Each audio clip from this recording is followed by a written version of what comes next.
photography, a 55-inch screen for live projection, and social media handling to make your event extra special.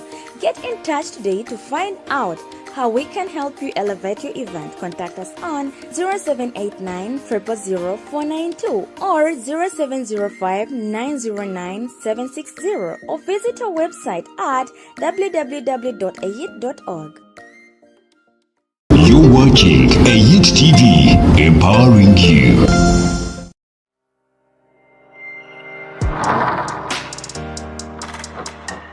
Then later we shall open up to the other members. Yes, Debra?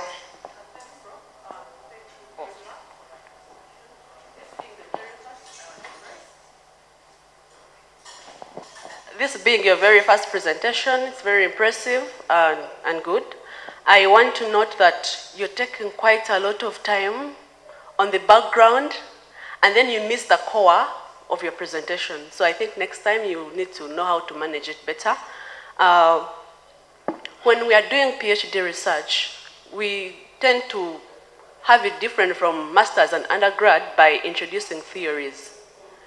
Have you thought about the theory that you're going to consider for this research study? If so, what is this theory and how grounded is it in your research in terms of your objectives, your problem statement, and your methodology? When we come to your methods, your problem is quite clear. I clearly understood what you're doing. But when it comes to your methods, you select to take on mixed methods. Why do you need both qualitative and quantitative for this study? And at what level will you mix? Are we using mixed for each of the objectives? Or do you intend to introduce each of them independently at different levels? Then the methodology is not yet clear to me from your presentation. You talk of, yes, you don't tell us about your population. You give us a brief abstract of you're going to go to schools in Kanungu and Wakiso. Then you're not telling us the exact population that is going to be involved in this study and also the sample size that is involved. How are you calculating this? How are you able to pick out the different schools in the different districts? How many respondents are we looking at in each of the schools? And basically, just around that, give us the details of what you did, especially for your preliminary study or your survey. Then the other thing is that your slides are quite congested and they leave us, the panelists and the other listeners, to read rather than actually listen to you. And it also doesn't give you you tend to, we are trying to see what is on the slides and then also listening to you at the same time. It's kind of confusing. Those are my few comments. You may respond to some and you may take some as just plain comments and suggestions. Thank you. Thank you, Doctor, for your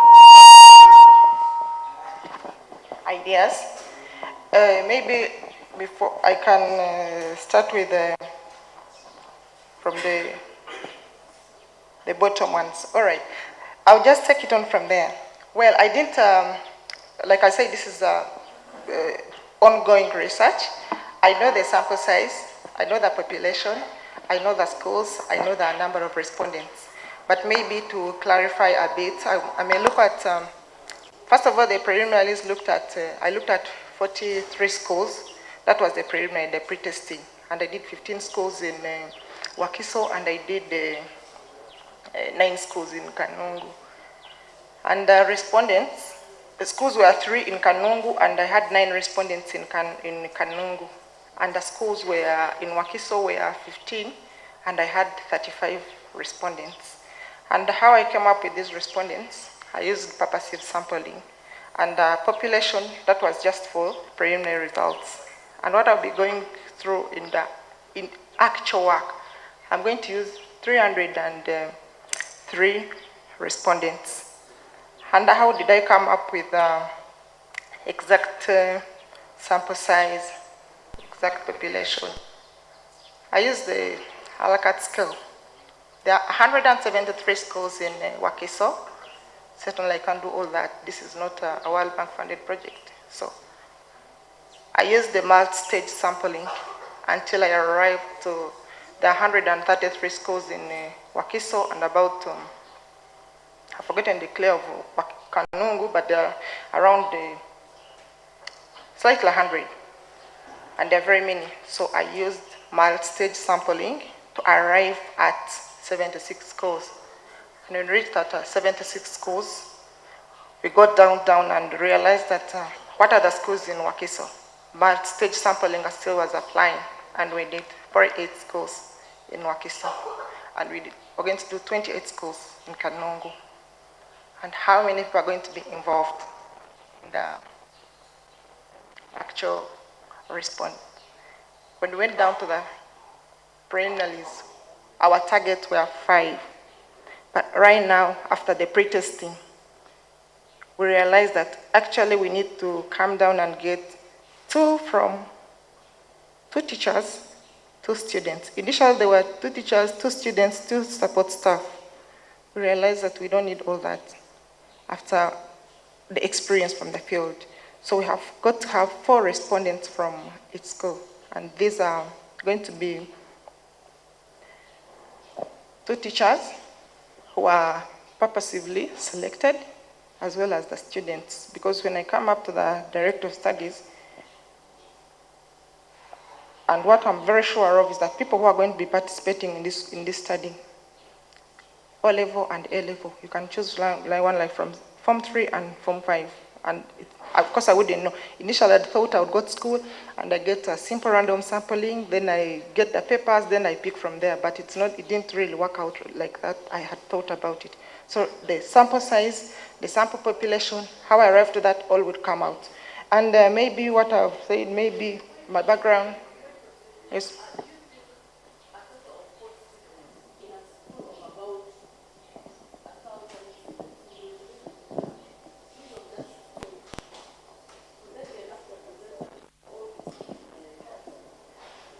Yeah, after, like I've said, after preliminaries, we agreed with my professors that do more schools in vis-a-vis the students, such that you get a variety of issues. That's why we are doing 2 students from the school and 2 teachers from the school. So also me initially I thought I'm going to do so many teachers, but when we agreed that this is how it should come out, more schools compared to 4. Because if you go on and do more students, the study will be for USAID funded, which will not come out after the results we need.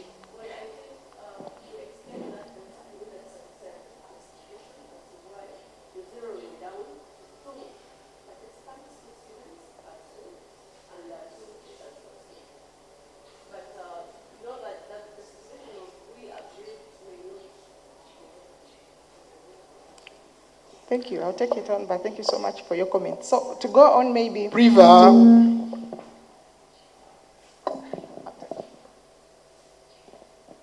Why is it difficult to use 2 microphones?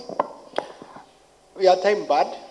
You can see, even in responding to questions, you are being too generous, and you go in. You have limited time. Usually, even when you are defending your PhD, you may not be given all that time. Now you see we only have, the time is used up by one panelist.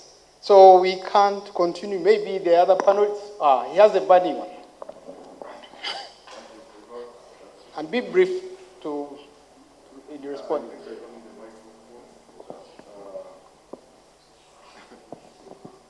Okay, thank you. Priva, still on the methods, I think you need to clarify or to make them a bit clear. Just to re-echo what the other panelist asked. In your purposive sampling, what is the criteria to select a certain teacher and a certain student? And then in schools, we have different categories. We have government-aided schools. We have private schools, and all these have different conditions in terms of their practices. So are you considering this in mind? In case you choose only government schools, will this really bring out the issue you are dealing with here? And then I miss out on the behavioral change communication strategies, because this is what your study is focusing on, but I didn't get this clearly in your presentation. And your whole study is centered around this. So this is where I was now waiting for the social marketing, edutainment, is it infotainment? And these are the things I was looking for. But now in the pictorial, I'm just seeing students using some facilities. So I don't know whether this is what this is all about. Please, if this is your main focus, let it come out clearly, and the results should also depict these variables. But in what you are presenting so far, I don't see this. Thank you.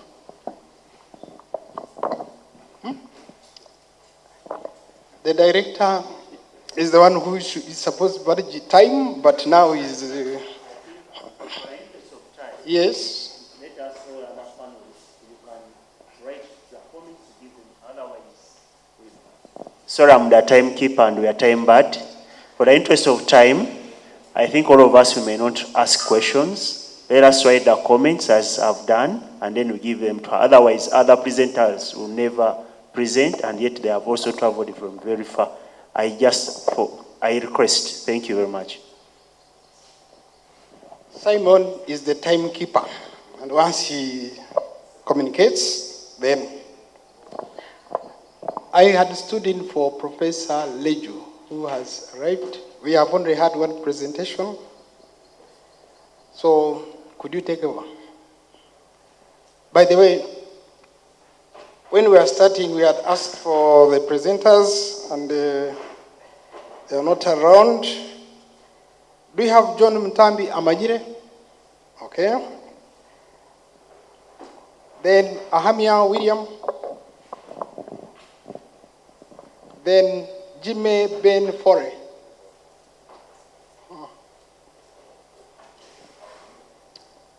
Okay. River.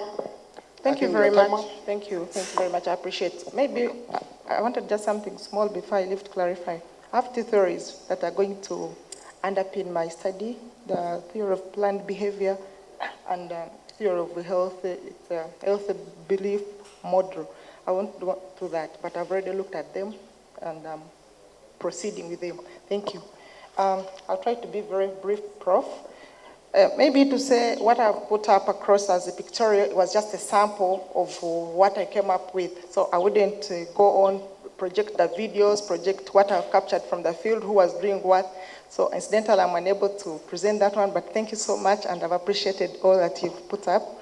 And maybe to look at the sampling, purposive sampling, clearly I will look at what the panelists have asked, and I've really appreciated. But I was looking at how these respondents have characteristics which could be needed for my research.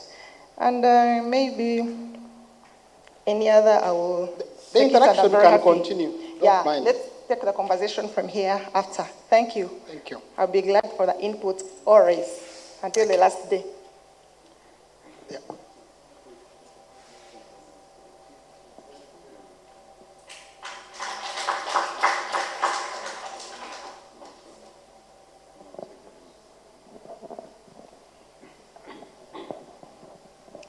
Okay, thank you, Professor Kabachenga.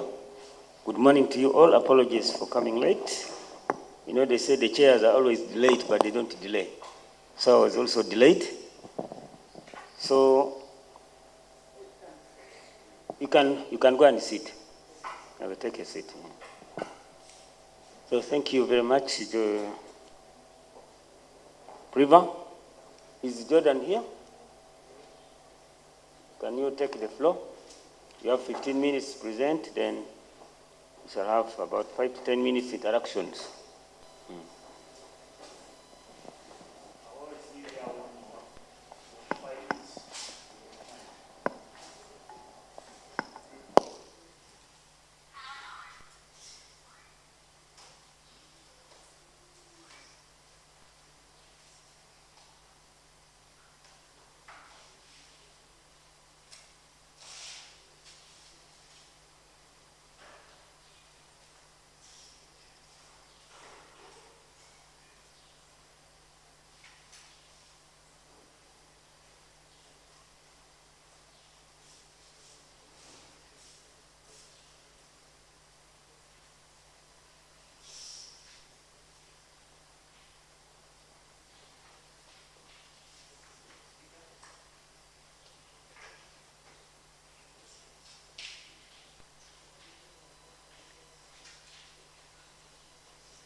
Yeah, Jordan and Manyere are my names. And my supervisors, Dr. Kundo, good thing is here, and Dr. Irene. And my topic is depression, associated factors, and psychosocial intervention among older persons living with HIV in Mbarara City, South-Western Uganda. Depression, as we all know, is one of the mental disorders. And a recent study actually have shown that actually 30% of Ugandans have mental disorders.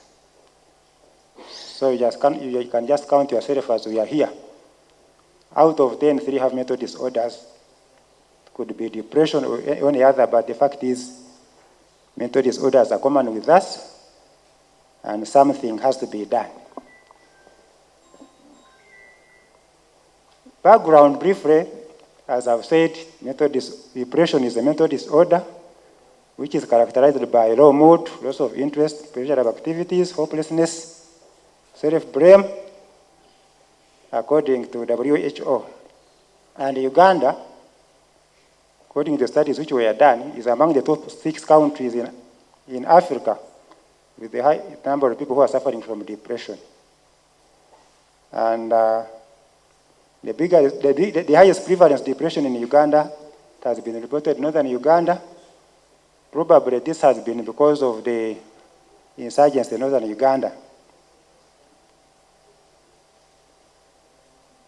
When we talk of older persons in Uganda, these are people who are 60 years and above, according to AKENA. And according to World Health Organizations, these older people are prone to depression and other health challenges. And we also need to know that as the life expectancy in Uganda increases, we shall be having more people. So that implies that actually mental disorders will also increase. A study which was done by AKENA in 2015, it actually found out that depression was high. And according to study done by Chibanda 2016, the prevalence of HIV also varied widely, according to what you can see. In sub-Saharan Africa, that's at 8, in South Africa 47, and also this information, because the prevalence of depression is varying, it also keeps on changing. Problem statement. Uganda government has recognized depression as one of the challenges that actually is affecting people. However, there is still scanty information about it. And in Uganda, the older people are increasing, and as they are increasing, they have social obligations and responsibilities. And this has been compounded with the burden of HIV, which increases, and because of the opportunistic infections and peer burden among HIV, it has made the problem worse for older people. The increasing burden of depression there is increase in depression, and this study is going very fast, finding out the factors, and that has related factors of depression, and see how best they can be addressed. I have 4 objectives. One of them was to document evidence on psychosocial interventions that have been effective in treatment of depression, led by primary caregivers sub-Saharan Africa. The second objective was to determine the prevalence of depression among the older persons living with HIV, accessing HIV within selected health facilities in Mbarara City. And the third objective was to explore factors related with depression among older persons living with HIV. And the last one was to assess the effectiveness of behavioral family therapy in reducing depression among HIV-AIDS persons. And the significance of the study, this study is going to help us for planning purposes, especially for the elder persons, and it's also going to influence health policy decisions, which are aimed at caring for the older people. And the family members of these older people will also be educated more about how can they care for elderly people who have HIV. Methodology, this study, as you have seen, it has 3 study designs. The first one was systematic review, the second was a cross-section study, and the third one was randomized study, control study. A systematic review was done, and we identified, articles were identified using different databases. There are around 260. And after screening and finding out those which are more relevant, we remain with 7. 7 are the ones which were analyzed. And out of those 7, those are the studies which were done in sub-Saharan Africa. Some studies were done in Uganda, others were done in Nigeria, and some in Zimbabwe. And all those studies were RCT. All those studies were RCT. So, the preliminary findings, I'll be telling you actually when it comes to findings, what I got out. On the randomized, on cross-sectional study, this was done also in selected health facilities in Mbarara State, at Tasso, at Mbarara Municipal Council, and also Nyakaijo Health Center 3 and Kamukuzi Health Center 3. I used a total of 265 participants. Those were older persons who were living with HIV/AIDS in those selected facilities. And the exact number of people who were identified from this health facility was proportional to the number of people who had that problem, according to the study which was done by, according to the formula of determining sample size that I used of Talia money. And on a randomized control study, this one, as I shall explain, randomized control study, it was to find out the effectiveness of behavior and family therapy in reducing depressive symptoms in HIV/AIDS patients. Actually, behavior family therapy, this is a psychosocial, it is a psychotherapy which was developed some time back by Ian Farren from UK. It looked at the family as a core in the management of people who have depression. It has been proven to be effective in reducing in management of anxiety, depression, alcoholism, and some other mental disorders. So I thought it would be also very important for also to consider it here in Africa, especially in Uganda. So that's why I say that now I have to do this study and find out whether it will be very important in reducing depressive symptoms. So what I did, I compared, I wanted to find out whether it is important, more effective than routine care. The routine care we are talking about, these are the series of activities that patients pass through when they attend HIV/AIDS clinics at different health facilities. When they come, they are assessed, they get psychosocial assessment, they go to medical, they get counseling, they get medication, health education. That's the routine I'm talking about. So I wanted to find out, is behavior therapy effective compared to this routine care? So what did I do in behavior family therapy? In the cross-sectional study that I did, I found out that actually 8.2 of the patients, elderly patients, had depression. So what I did, those 22 patients who had depression were divided into 2 categories. The first category, 11, another one was 11, and the 11 patients were subject to behavior family therapy, and another 11 were on routine care. So these patients were followed for a period of 4 months. And after 4 months, they were again reassessed for depression. It's because of time, but I would have explained more about how exactly what I did in behavior family therapy. But I will tell you more about the findings. What did I find out? Yeah, this one I already talked about, cross-sectional study. I've also talked about the randomized control study, the target population and the sample size. I've already talked about it. Inclusion criteria. Yeah, actually those who considered, the ones whom I considered those who consented for home visits, especially for behavioral family therapy, and in systematic review, and in exclusion criteria, those who had severe cognitive impairments were not included, and those who did not consent, and also in systematic review, there are those who were on pharmacological intervention, those ones also excluded.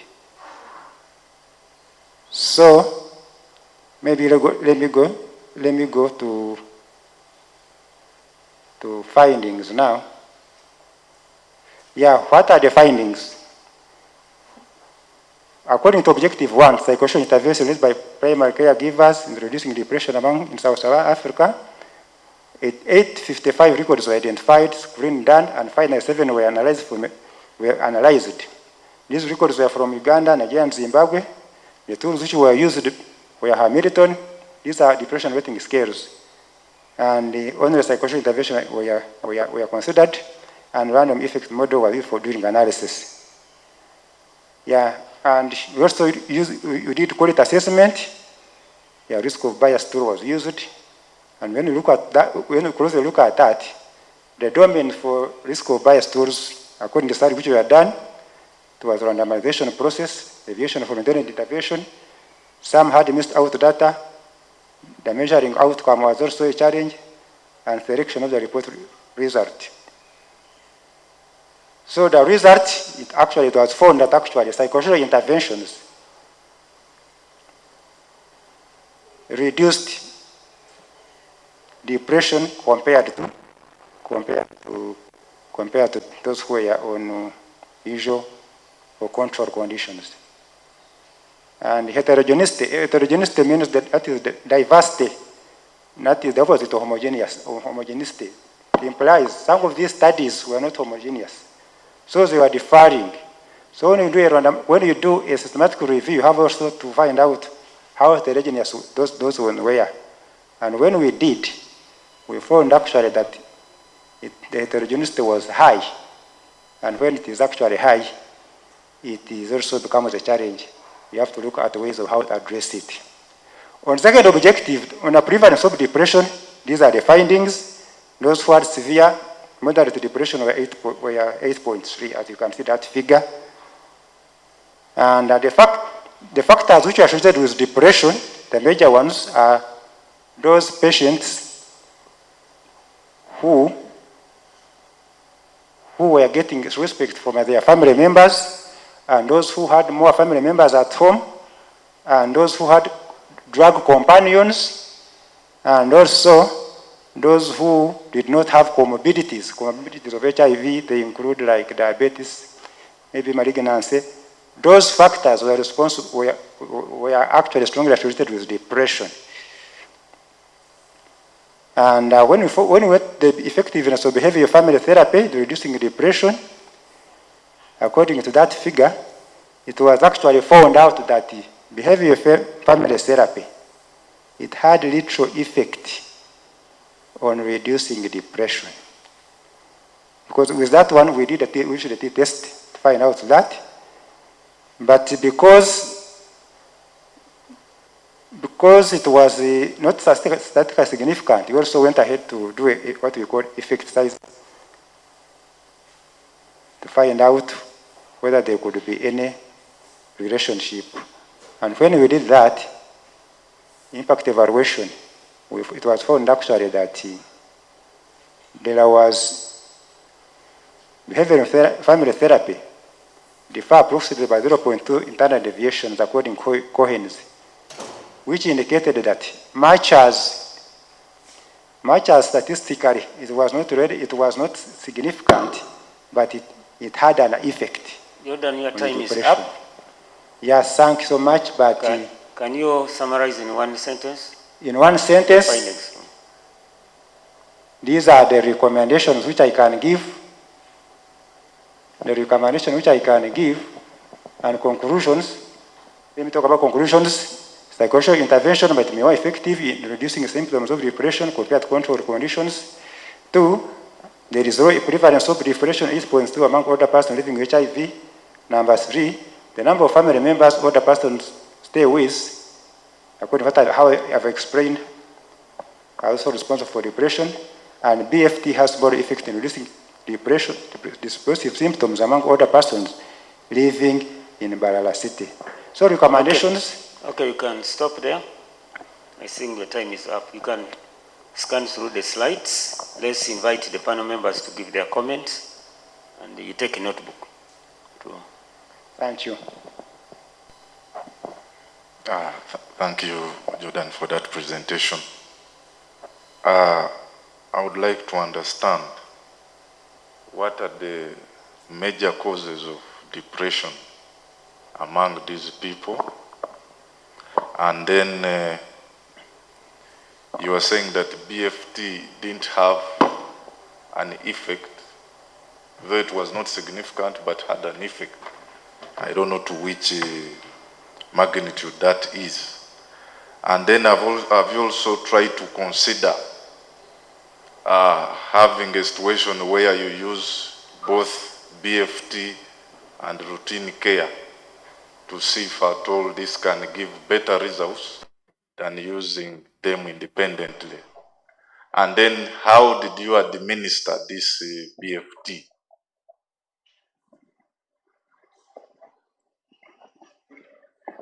John, thank you.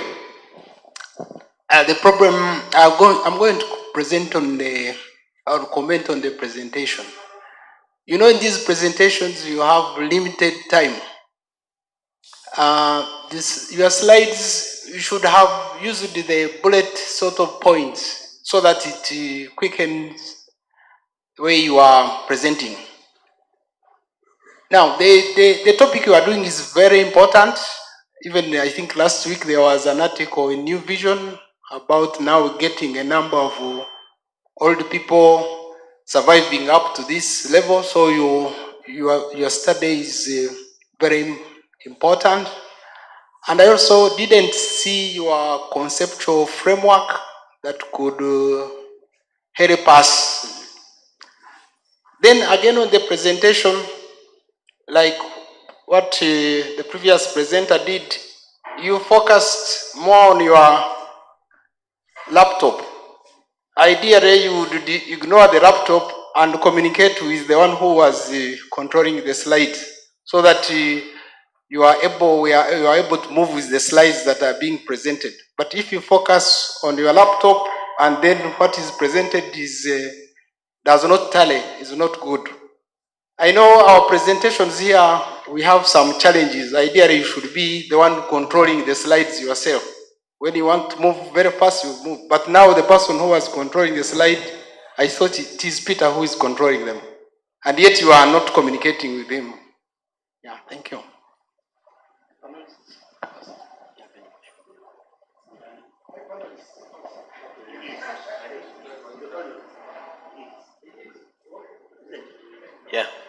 Yeah, thank you very much for the presentation, and I think it is a very good one. I mean, the topic is very interesting. It catches a very interesting area. But I want to add on what others have said, especially on the introduction.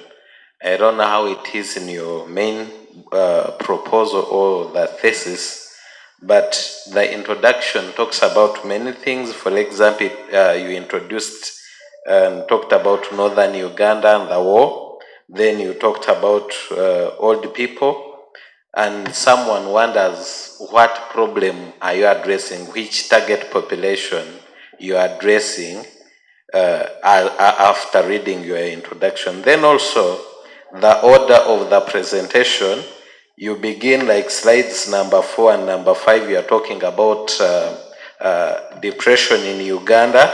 And then when you come to slide number 6, you bring in sub-Saharan Africa.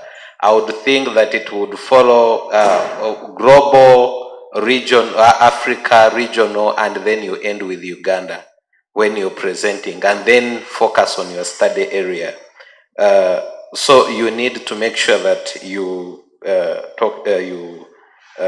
emphasize that. Then also in the problem, you're talking about all people and then bring in elderly, and you don't link it very well to HIV. So I think you should bring in the problem very well so that it focuses on your study.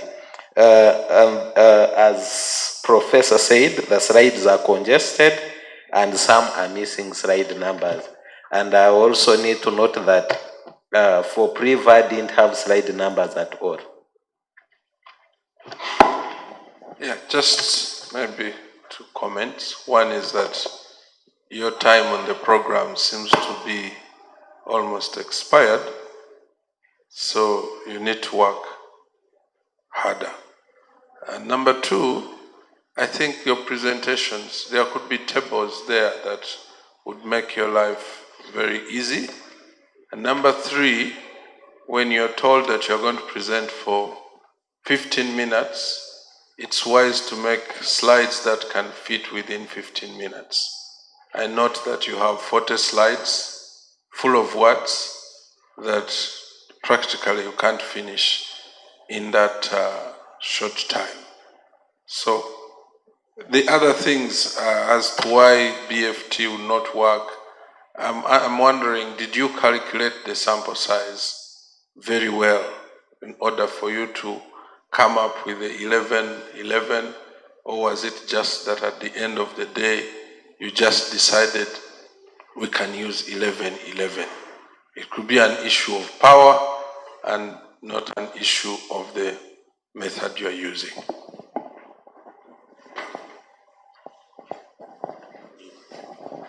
Okay, maybe we can get one, then you respond. Good morning. I'm Jessica Haber. I'm from Boston. Thanks so much for your presentation, which I think was actually really nice in a lot of ways. But just 2 thoughts. One is with this, the behavioral family therapy. I'm wondering if that was adapted in any way, because I think you mentioned it's a British intervention. And I know family is really important everywhere, but there may be certain nuances about how families function in this setting that may help with integration and ultimately the effect that it could have on depression. And then the second is, because you have such a relatively small sample size, you may want to consider a linear model to get more power. So you may not be, if you're categorizing, you may be missing out on more subtle effects. Thank you. Okay, thank you. Can you, most of them are comments, which should you take positively to improve on your work. Especially you need to learn more about the soft skills so that you can summarize your slides. So, okay, we have 2 minutes for you to respond to some of those things. Maybe you can. Yeah, thanks so much for your comments. I'll make use of these comments actually to improve on this presentation. First comment, someone asking about what did I find as the causes of depression. In my objective, actually, it was not one of them. It was not one of my, so I didn't do much to find out what are the causes, but I was looking at the risk factors for it. Number 2, you're asking about how I administered behavioral family therapy. Behavioral family therapy, as I said, that is psychotherapy, which was for some time back. What I did, when I did a cross-sectional study, out of the 265 older persons living with HIV, 22 had depression. Those depression, the ones that I included in the randomized control study. I considered very many things. For instance, where are they coming from? For instance, there are those who get services from the clinic facility, and there are those who are getting service from the community. So I looked at all those because I had in mind that there should be no interaction, and those people should not be mixing. So I was trying to avoid the issue of contamination. So I considered 11, those 11 were getting services from the community, and 11 were getting services from the facility. So what I did, the behavioral families, which I administered to those ones who are from the what? From the, how I did it, Yeah, I made contact. He first made contact. Every client, I had his contact number and the address. I know where he or she were coming from. So after knowing that, I visited. There is initial visit. First make initial visit to the people, to the family. You make contact with family members. You discuss with them. And you convene a meeting with the family members. Find out their readiness to accept the program. 2, you assess their capacity to help this person. You also find out the economic resource, the resources that are available.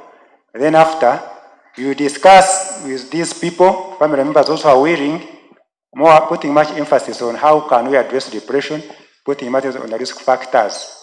And by the end of it all, we make like a goal, which goal has to be reviewed. Actually, I visited them 2 times. At the initial visit, then after 4 months, I went back to follow up from where I had stopped. Okay. So after that, that's when I reassessed them for depression, and those are the findings that I got. Okay, Jordan, thank you very much. I think your time is up. Maybe there are comments which will be sent to you to improve on your work. Otherwise, thank you so very much for your presentation. Just take those comments and improve on your presentation. Members, can we clap for Jordan? And so you can join the audience. And we have William.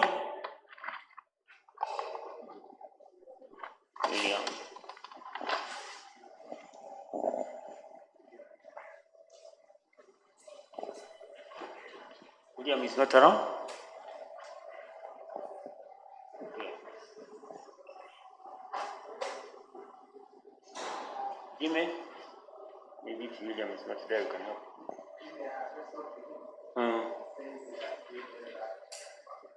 He has been held at work.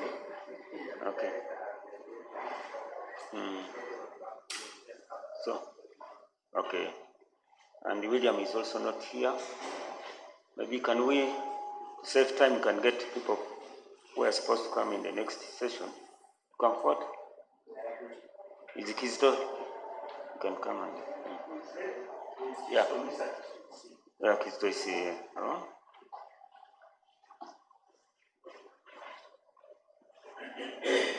And Nimara, if you are ready, can we prepare? Is Nimara here? Okay, if Nimara is not there, John Baptist, so you can prepare. Yeah. So, Mohammed, the floor is yours. You have 15 minutes to present, then we shall have 10 minutes of interactions.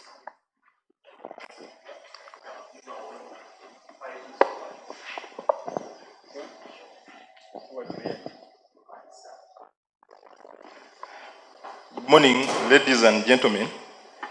My name is Kizito Mohammed, and I'm here to share with you part of the work I've done under my study. My study is looking at mathematical models for the dynamics of tuberculosis and hepatitis C co-infection. And I'm doing the study under the supervision of Dr. Hasfa Nampala of Chambogo University in the Department of Mathematics and Statistics, and Dr. Pius Areho Mast. To begin with, the aim of the study is generally to formulate and analyze mathematical models for the co-infection, and specifically, the objectives to be achieved: 1 is to analyze the transmission dynamics of the co-infection using a mathematical model, and so as to find the conditions for the disease control. That objective which I would like to share with you that so far I've tried to achieve. Otherwise, there are other 3 which shall follow thereafter.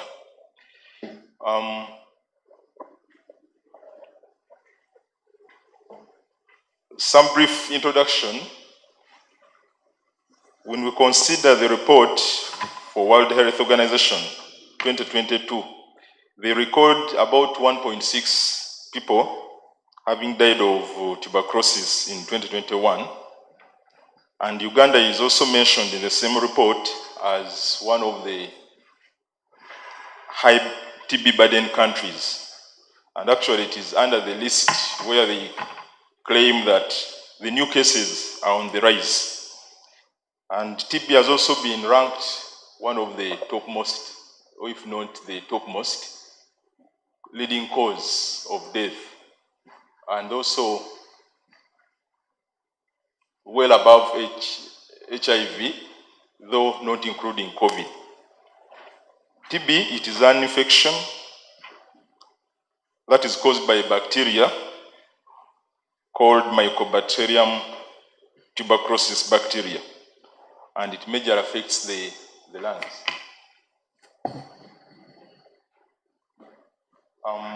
Across the globe, we have about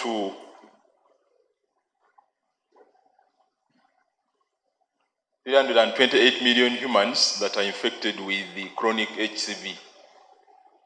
And in 2019, about 3 million are quoted to have contracted the infection, and about 1.1 million having died of the infection. Now, this HCV, together with TB, they are so prevalent in developing countries, where Uganda is actually among. And the problem is that the health facilities are not in good conditions. Now, my concern is about the co-infection, a situation where two pathogens or infections attack a host and then they coexist. And I'm looking at the study at population level. This co-infection of TB and HCV has repercussions among them. It can activate latent TB, it can increase the mortality rate, and many others. Under the literature review, the number of persons that have tried to study co-infections, and those are some of them having studied the different co-infections. But when I looked at all of them, none had considered this co-infection of TB and HCV. And that's why I picked interest to have some study within it. And particularly what I'm presenting today, it is a model that does not consider treatment. And I looked at it as being the one which will solve or achieve my first objective. And why do I have interest in it as well? We have no doubt that there are some people who may have that infection, say TB infection or even HCV, and they don't undergo any medication for some reasons. Probably they have no access to the antibiotics, much as they may be available, or they may just delay, be reluctant to begin the medication. Others may not even have money to access the antibiotics. And others may even begin and just drop on the way, because some of these infections, like that of TB, it's a long time that you take on the medication. And also screening, diagnosis, and even treatment, they are still a big challenge, global one. So some people don't even know that they are actually sick. So there is a need to investigate the TB, HCV co-infection dynamics in absence of treatment. And that's what I'm up to as I answer the first objective. Formulation of the model. This model I've told you, it is one for the co-infection without treatment. So I subdivided the population into 9 compartments, which one would also refer to as the variables. So I have them listed there. The first one is the susceptible. That is the one which comprises of all those who are prone to the infection. Then I have the IL, those are the TB latent persons. IT, the active TB persons.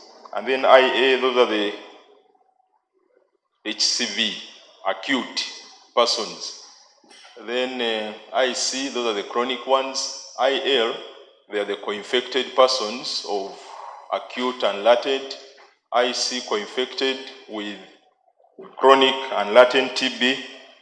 IAT, co-infected with acute and active TB.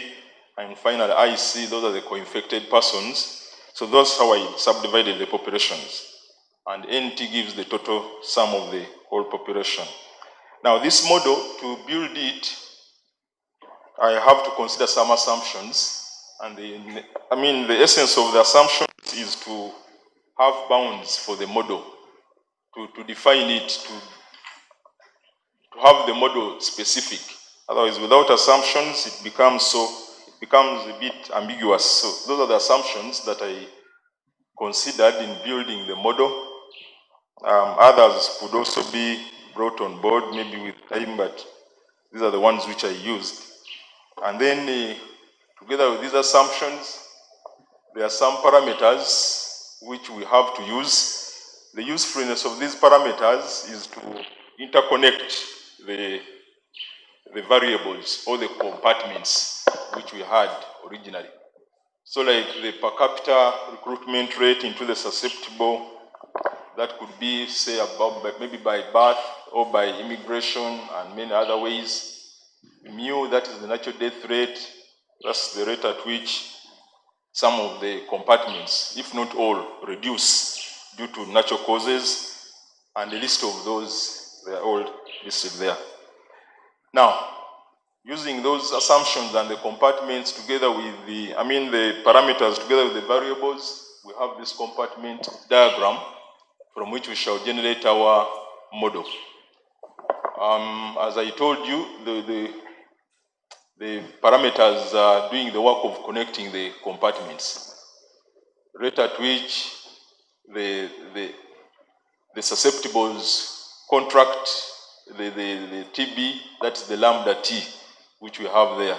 Then the rate at which the susceptibles contract the acute HCV, it's lambda H, is also within there. So with that compartment diagram, we continue and now come up with our model. That model is that set of differential equations that we continue to solve. And but to solve it, we need also to first remember the other force of infections we talked about. Lambda T, the rate at which humans acquire TB, it's a function of some of the variables. Similarly, lambda H is also a function of some variables, the rate at which humans acquire HCV. After that, we can now look at the analytical results. While solving the model, I considered the two solutions, the analytical solution and then the numerical simulation. The analytical, in order to consider that of the co-infection, I first worked out the submodel analytical results because they try to give the insight of the co-infection.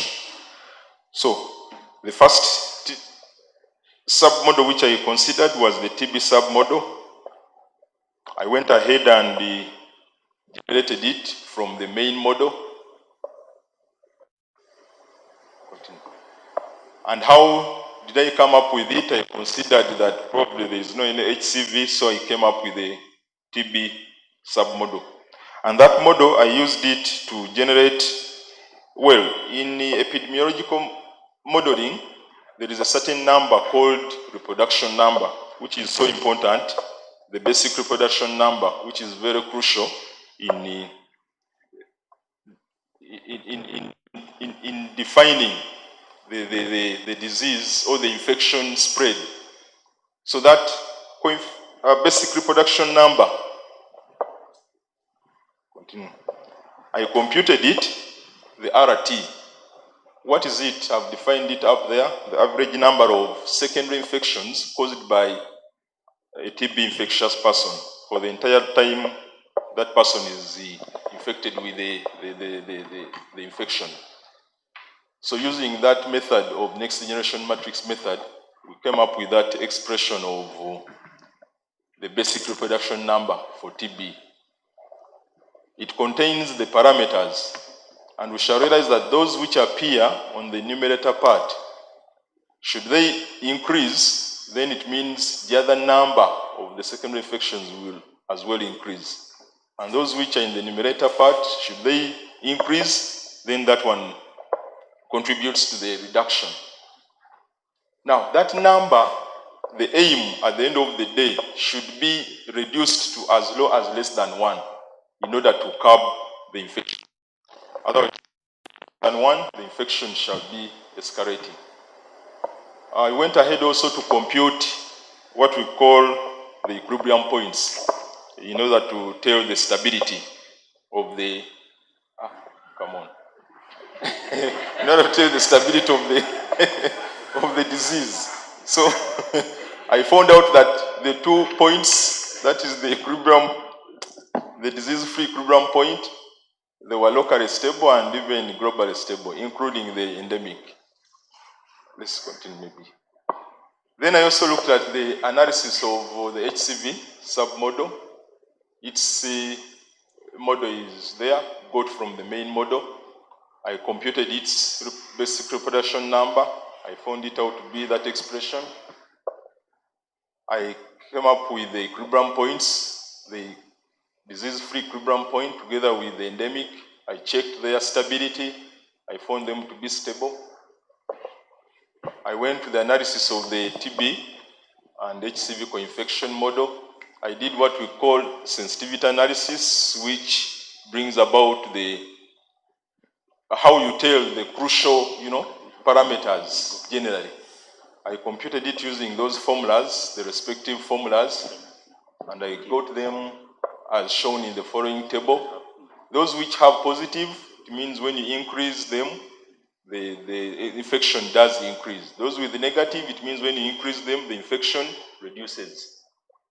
Then that's the interpretation I was talking about. Then the numerical analysis, I did it in order to support the analytical solution. And those are some of the the source for the parameters as the numerical analysis was being done using MATLAB. Some are got from the existing literature, others assumed or estimated. And I used the numerical analysis to find the stability, especially the endemic equilibrium point, its stability. And as you can see, it looked stable for the susceptible and even for the respective co-infected compartments. Local stability was also done for the HCV co-infection endemic equilibrium point. Now, some of those parameters which had been identified as being crucial, I tried to look for how they are related with the numbers. And I realized that as they were increased, because I tried to change them, so as they increased, even the numbers in the co-infected or in the respective compartments. I think your time is up. Can you summarize in a few seconds? Go to the conclusion bit. Through sensitivity analysis and numerical simulations, to the policymakers, I'm saying screening and isolation and also wearing of masks should be, brought on board, and even early treatment of those co-infections. This model, I intend to now modify it by bringing in some intervention and specifically treatment to go to my other objectives. Thank you. Okay, thank you very much, Mohamed, for taking us through. We're going to invite some few comments from the panelists. Yes. Okay. Yes, thank you, Mr. Chief, for your presentation. Sure about the time. I was doing my work. No. Yes, you listed a number of models, and you said that none of them has done any research related to what you have been achieving. For example, malaria. Then I was wondering, couldn't you have, before you come up with yours, couldn't we have adopted those models and improved them? Why then come up with completely a new model. Then when you are doing model development, there must be a data set. So which data set do you use to validate which data set? You are not giving us the number we considered where is data set. And then in the values to consider and what is the criteria for. Thank you. The of TB co-infection would have been, one would have really liked to have where the most commonest forms of hepatitis co-infection with TB. One quick one. Thank you, Chair. Thank you, our presenter. I think I had two questions, but one is what Prof. Informed the public on not sharing the equipments during blood transfusion. Remember, first of all, before sharing those needles, syringes. Why you presented literature review, sharing anything with no treatment is actually unethical. Therefore, I was wondering the usability of this data when we already have treatment, considering the standard of care. Convention. Okay. Definitely, I will come up with that new one. Then which data set did I use to validate my numbers and source? Source, I think I gave the source for every kind of data I was to use in numerical simulations. That source is usually from those who have done statistical modeling. They are still getting numerical, curve, which probably makes meaning or makes sense. I looked at HCV as a liver, sort of the liver basically, and also soft and tender as you can. Hold me like we'll never make.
Good morning, ladies and gentlemen.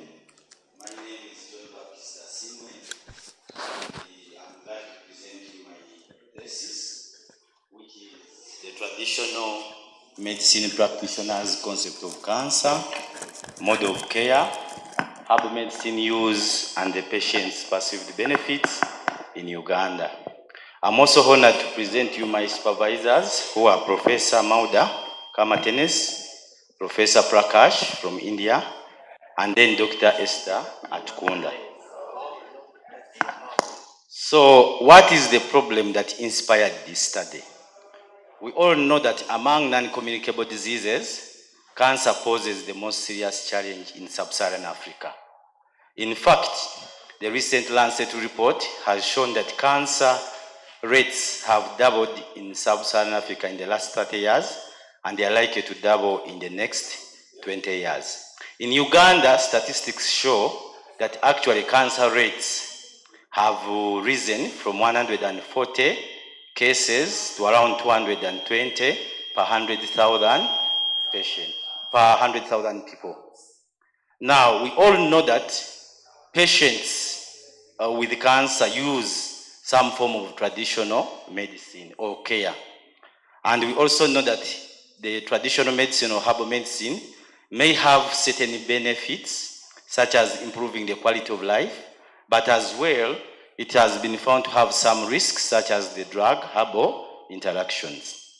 We also know that although traditional medicine practitioners play a great role in the care of patients with cancer, such as providing palliative care, seeking care from them has been found to lead to late representation of patients to hospitals, leading to poor prognosis and poor outcomes for patients.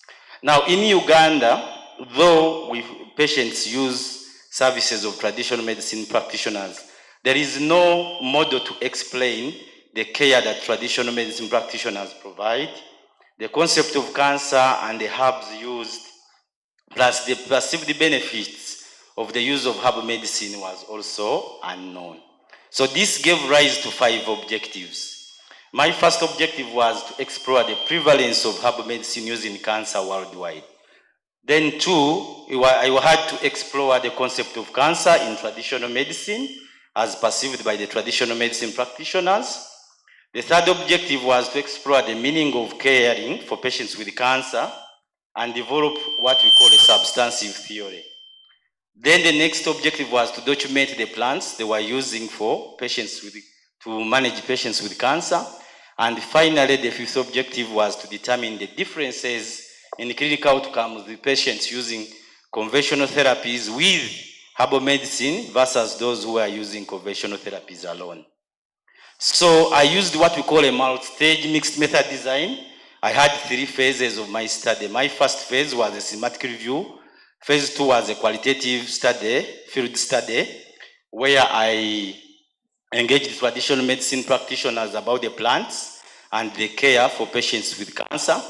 Then the third phase was a cross-sectional study among patients at Uganda Cancer Institute. So I collected this, my field work was done in 10 districts, you can see there, of the East, Central, and Western Uganda. That's where I was able to locate the traditional medicine practitioners who manage patients with cancer. And I collected plants from 2 forest reserves, that is Mavira and Budongo forests, in addition to other areas. Then I also collected patient data from Uganda Cancer Institute. So, of course, in terms of data collection, the systematic review was in phase 1. Like any other systematic review, I had to formulate a research question, do a search, extract data, and of course, synthesize data. Then in phase 2, I did 3 visits to the traditional medicine practitioners. One was a reconnaissance visit to locate where the traditional medicine practitioners are. Then after locating them and screening them, I went back to interview them about the care they provide, the concept of cancer, and then the herbs they use. I also collected the herbs. Then I went back for the 3rd time to do focus group discussion to be able to confirm some of the theoretical concepts. Now, what are the key results? Prevalence of herbal medicine in cancer. So I included in around 250 papers in my review, and I found out that a large percentage of patients, a large proportion, use herbal medicine in cancer. That's around 22%, or 1 in 5 patients. I also found that the highest use of herbal medicine in cancer was from Africa, Asia, and then low and middle income compared to other continents and other regions, economic regions. Then when it came to the specifics, adults and then female patients vis-a-vis their counterparts had very high levels, high proportion of use of herb medicine in cancer. It's not moving. What's happening?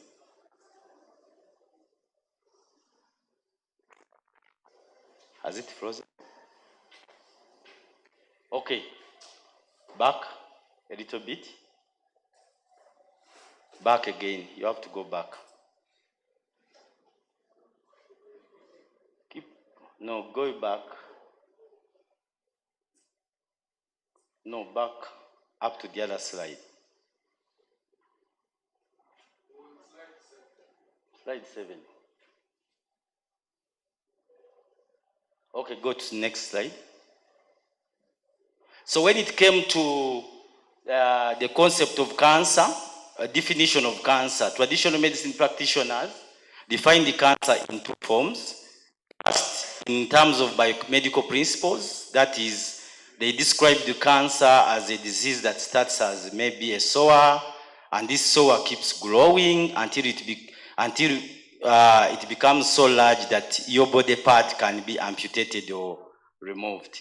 Then they also define the cancer in psychosocial economic terms, in terms of saying that they were saying that cancer is a disease that causes anxiety, that causes depression, that causes one to be in financial distress. Next slide. In terms of the causes, they thought cancer was caused by three things. That is the germs, the chemicals, and the low nutrient diet. However, they thought that there were predisposing factors causes. Like, for example, they thought that if you smoke, then you get predisposed to chemicals, and which chemicals can cause cancer. But also, they believed that there were other unrelated causes of cancer. So they believed that since cancer also affected children, then probably it is genetically transferred. Next slide. So when it came to the diagnosis of cancer, most of them did not diagnose cancer. Rather, they confirmed the cancer using biomedical principles. For example, they would refer patients to the hospitals to go and get medical records, get diagnostic records, and even instruct them to ask for the severity of the illness. Then they would use that to start patients on their treatment. The other way, if they were unable to do so, then they would use certain plants or certain animal products to be able to confirm cancer. But also there were instances where they misconceived diagnostic procedures. Like, for example, they were saying that biopsies actually increase the risk of cancer. Maybe cancer tends to spread. Next. Next object. Okay.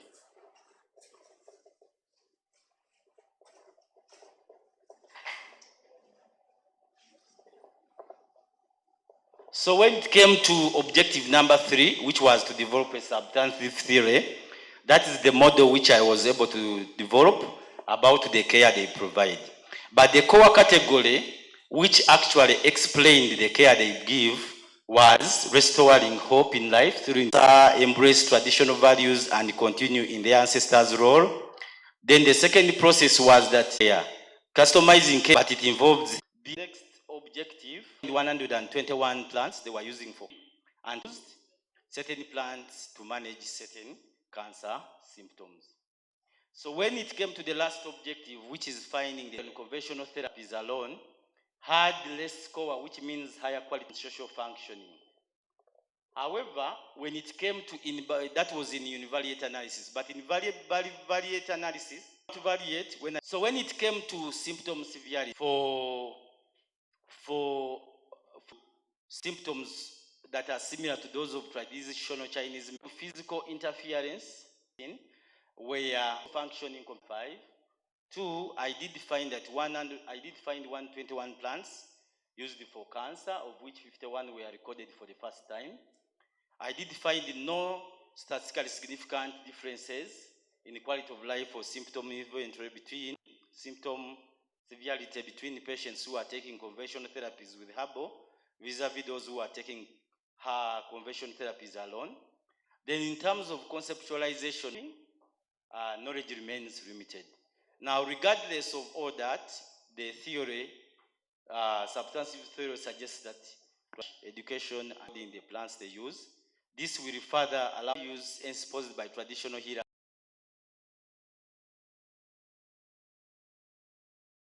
What you're doing, those are publications, but how far are you in the journey itself? I've submitted my thesis. Good. To the IGT. Yeah, for the other presenters, you can see the way his slides were well made and visible. That's very good. My question is about the comment of health workers documenting herbs. Do you think that one is feasible? Because usually patients or attendants hide them under, they know they are receiving a different form of care. So to be seen now administering herbs or what may not. What is your view about that? Okay.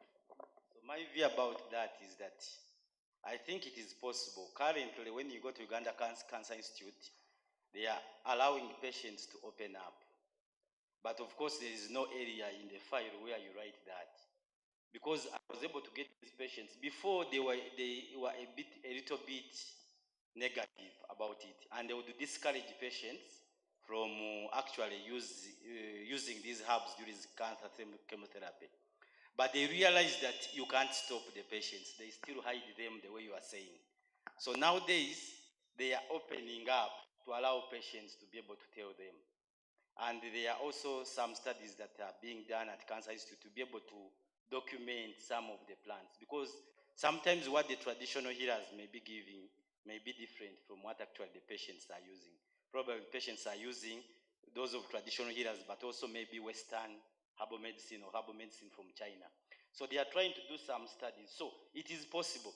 The only thing is we need that policy change if it can occur.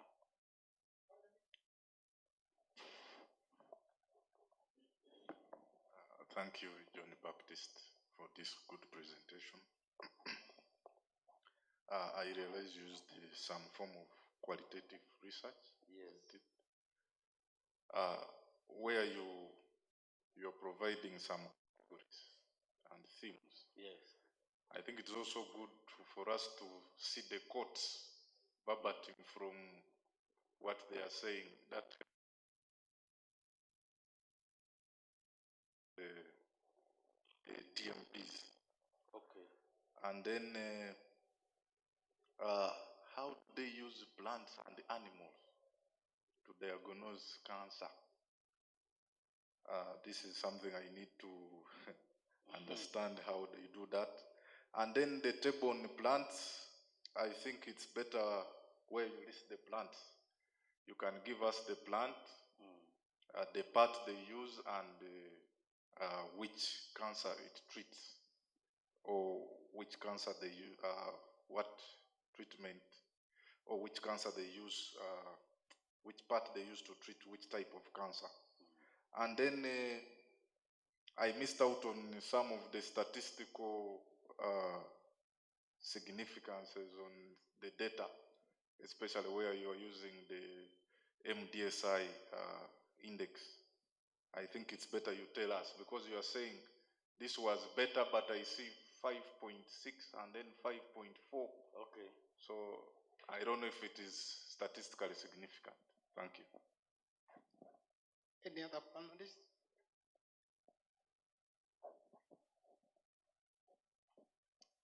Thank you very much, John Baptist, for the presentation.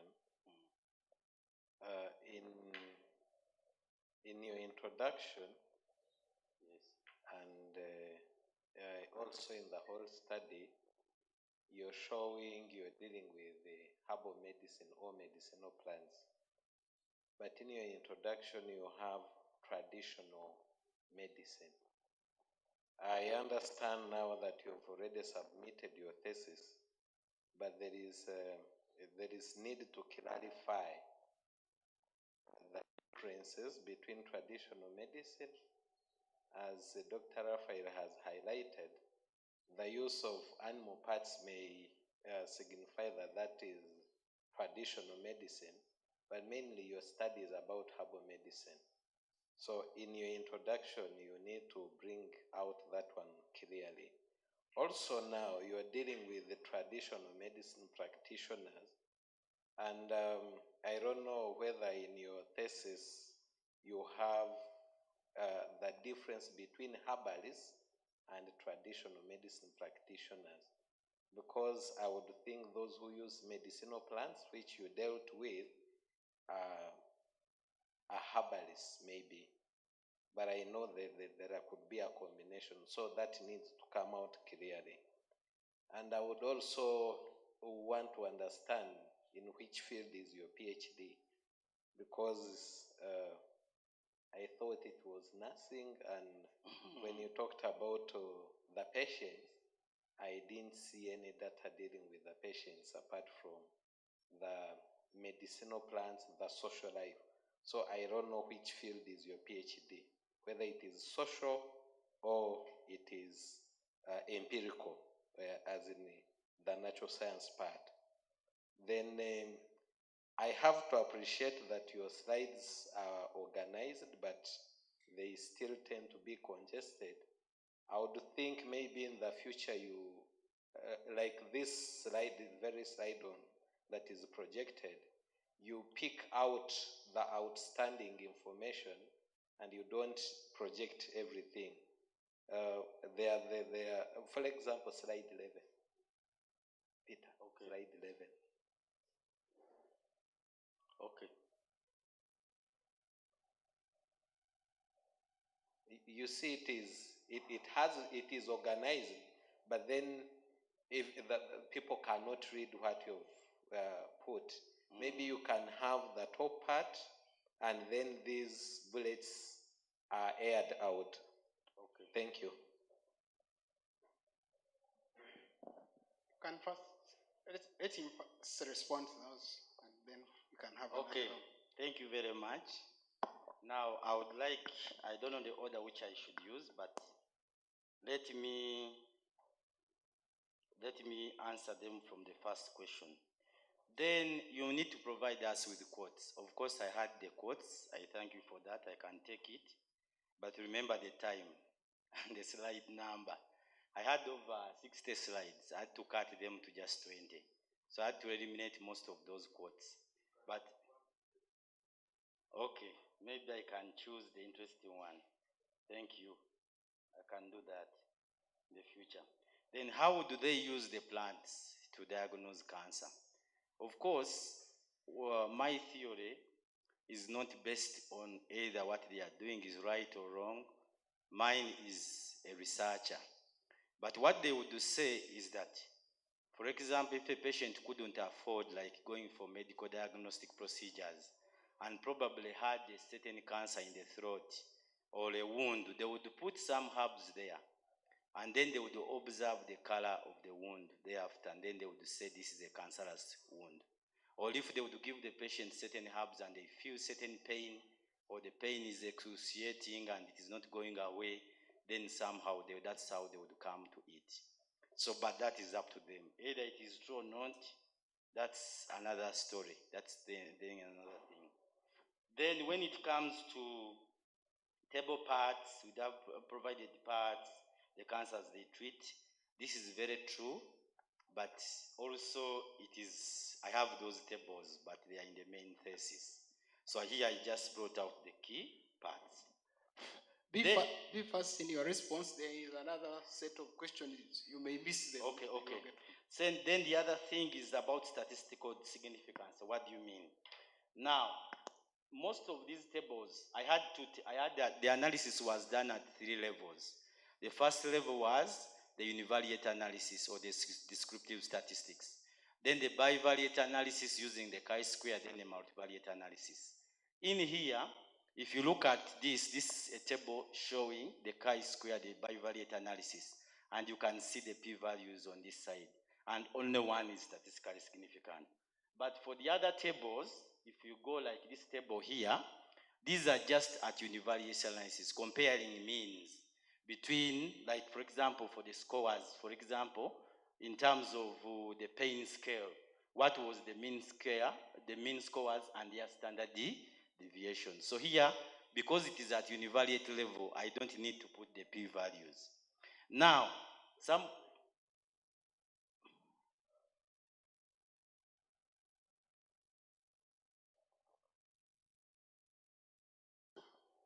compare them statistically.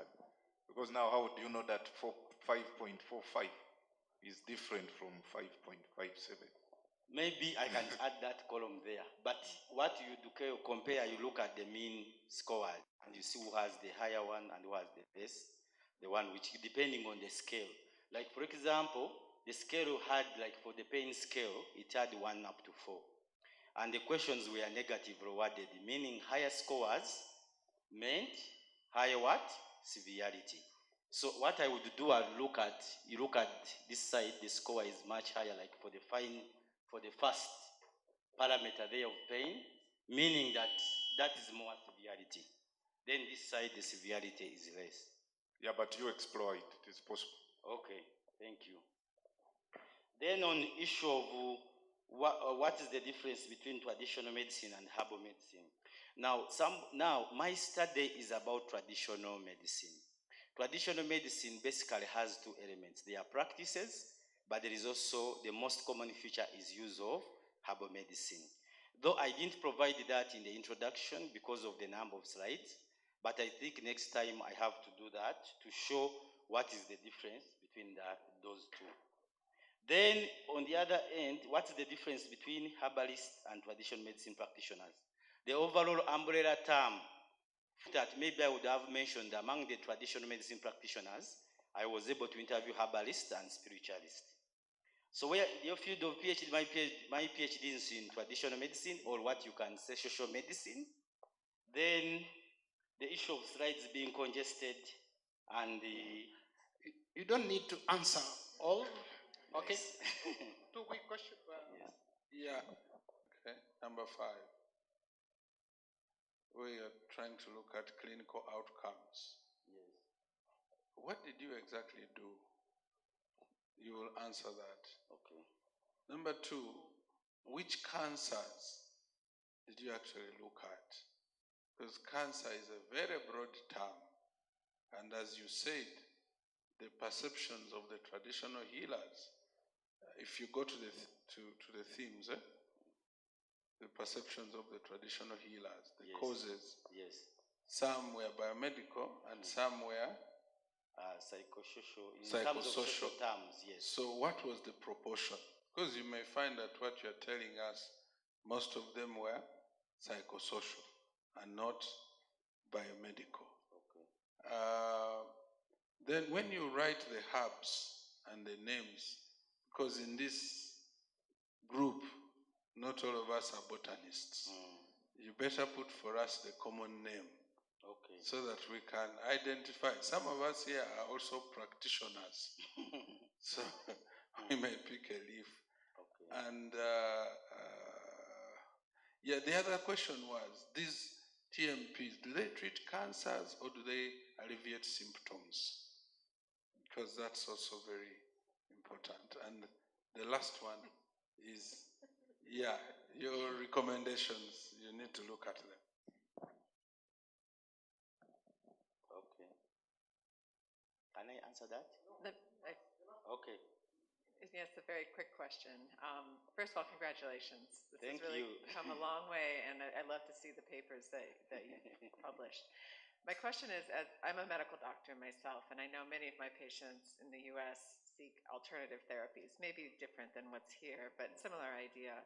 And there's a huge divide, I'm sure you're aware, between allopathic or more, mainstream clinicians and traditional healers or other sources of alternative medicine. Based on your research, how do you propose to bridge that divide?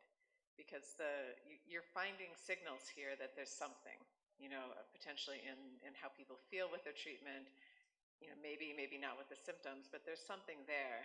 We know people are going to these other providers, but to enable that synergy between traditional, like our mainstream medicine and these traditional practices, there's going to need to be some sort of advocacy to acknowledge that and to minimize harms and maximize benefits. Yeah, the director is there, is itching up. Maybe, are you going to? Thank you, JB. You're JB? Yes. Okay. The finding from the first objective that more women were using herbal medicine, was it surprising to you? No. Considering the fact that even those who are not sick, it's the norm. And the other one is indeed your first recommendation is not supported by your data because you didn't enroll patients really. Simon, how many minutes does he have?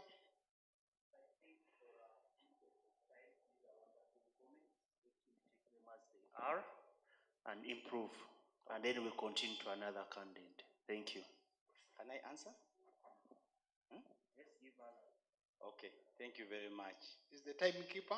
But those who have asked questions around, you can. I can answer them? Yeah, later. Okay, thank you.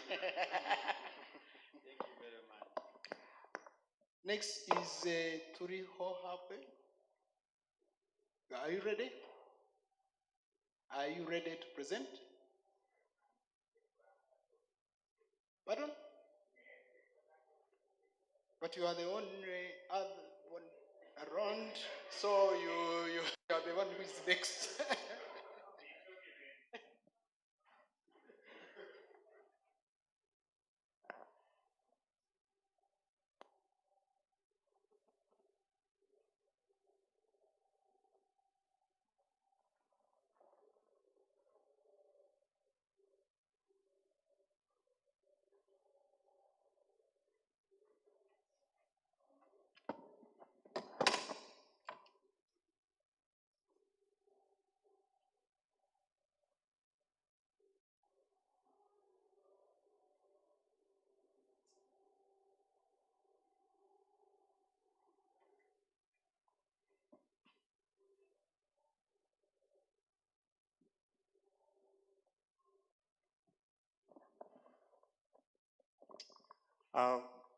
Good morning, friends. My name is Jack Turuhohawe, and I'm here to present a deep learning model for early prediction and diagnosis of late blight disease in Irish potatoes. I'm doing a PhD in computing bioresearch, and my supervisors are Dr. Sembatia Richard and Dr. William Waswa. On my doctorate committee, I have Dr. Debra and Dr. Wilson. Yeah, so I have defended my proposal. I am working on the objectives. I'll later comment about that. But to give you a background, I'll run through my proposal and finally give an insight of what I'm doing now. So my background,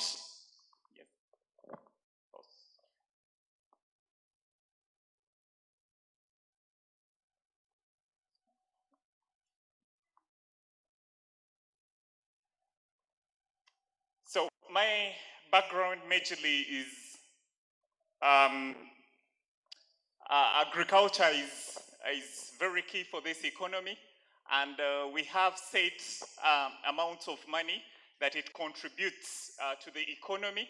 Majorly, it contributes 50% of the export and also employs 70% of the population. And however, we have a very great danger to this economy, which is pests and diseases. And the major disease that I'm tackling is late blight disease, which takes 70% of the damage of Irish potatoes.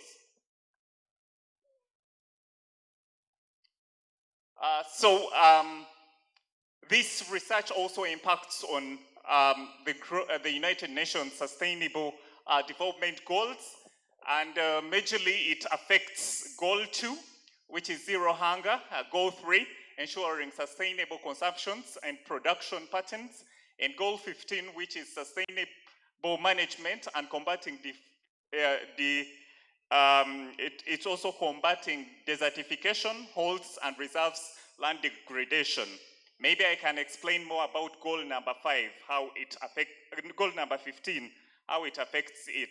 Through plowing and not getting a lot of yields, people will tend to over-cultivate, so it ends up encouraging what we call desertification. So the research is set to address goal 2, 12, and 15. The research philosophies. In this research that we shall embark on, one is a comparison of the intelligence of a human being with a comparison of a computer, and also bring about what we may call ontology, which is the nature in which reality is observed, and also epistemology, understanding the social behavior, most especially towards the end when we shall be testing it with the extension workers. The problem statement. As the picture displays, you can see there was a lot of danger that is actually happening with us, most especially with food security. We see a lot of money being wasted where we have the peasantry homes in Uganda losing 1 trillion. It is a great danger that needs us to address. And so we actually see that we have approximately so many billions of Uganda shillings being lost per year. So a number of AI-powered, now this is where we see that AI-powered techniques have been used to identify and predict those things, but we have so far inaccuracies. If we look at 32, the paper quoted as 32, it shows that the only greatest accuracy that we have received in East Africa is 97, which calls for us to, 93, not 97. So it gives us a gap of between 6.5 and 7.5 to be able to see that we work on it to have a locally optimized model such that we be able, that is what I was explaining. It gives us a gap of 6.5 to 7%, and that one also is very important for that we shall tackle in this study. And we see variations in the farming methods used in Africa. In other areas where these models have been used, we look at people having controlled kind of farming methods. For example, planting their crops under the farmhouses, which is not the case in Uganda. That gives us a factor called the wind direction that could be explored. And in difference, there are also variety.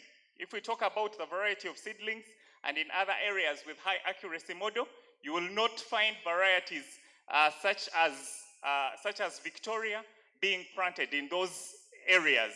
But in Uganda, we have other varieties. The main objective is to improve the early prediction and diagnosis of late blight disease in Irish potatoes in Kigezi. And the specific objective, one, is to investigate the AI-powered models. The AI-powered models needs to be investigated. And we see the diagnosis, how to investigate what is currently being used and at least get the gaps. Second objective is to develop AI models for early prediction and late blight disease in Irish potatoes. And the third objective is to test and validate. And the fourth objective is to evaluate the acceptability and usability of the developed model in Kigezi, Uganda. So the research questions, to what extent are these AI models developed for early prediction of late blight disease, and how efficient and robust is this model that we are going to develop? How will it be accurate for the diagnosis of the disease? And what are the accuracies on this? We look at the accuracies, which include precision, recall, and sensitivity, and ratios. and also specificity of the developed models. And I would also will include the F1 score of each of the model. What is the level of acceptability and usability of the model?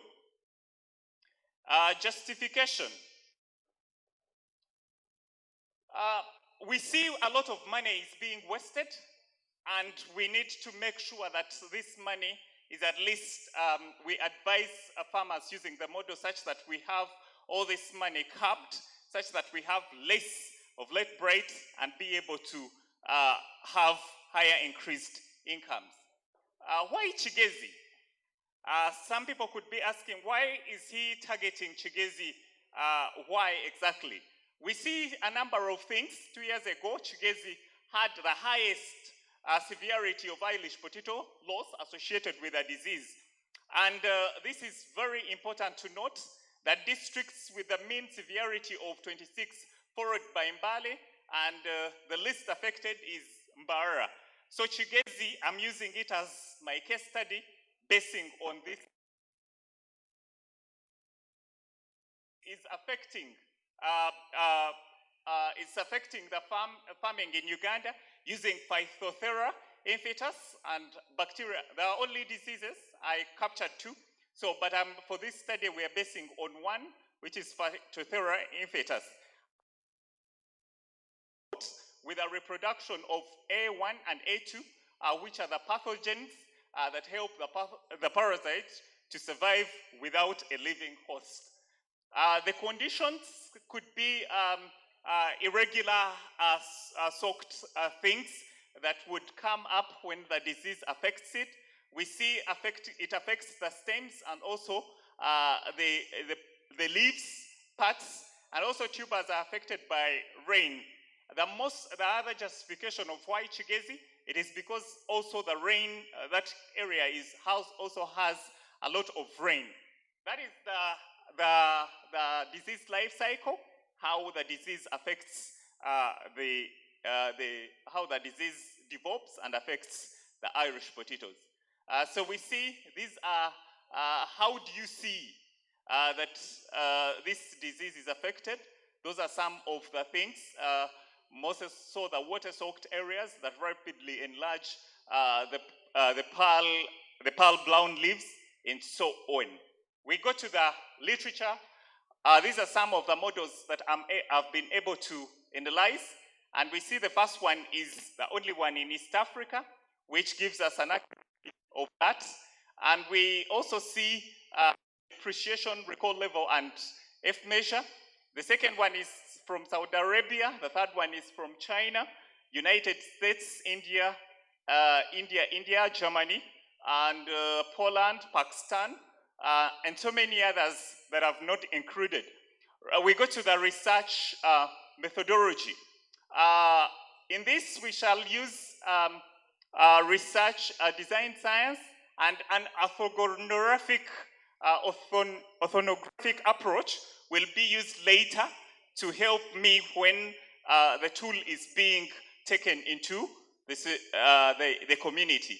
So that is the brief about the data science methodology that is going to be used. And this is the approach that will be used, which is the orthographic research approach. And we have the first objective will be met by using a systematic literature review, which will span papers of 15 years, and key terms to be used are displayed there. Then we have the method being displayed, which is the PRISM analysis method. Those are the steps that I am currently, that I have used to develop or to meet the first objective. Then we have the second objective, which is to develop an AI model for array prediction. And this will follow very good systematic steps where we have image acquisition, preprocessing of data filter, segmentation of data classifications, then prediction. Data, before I go to that,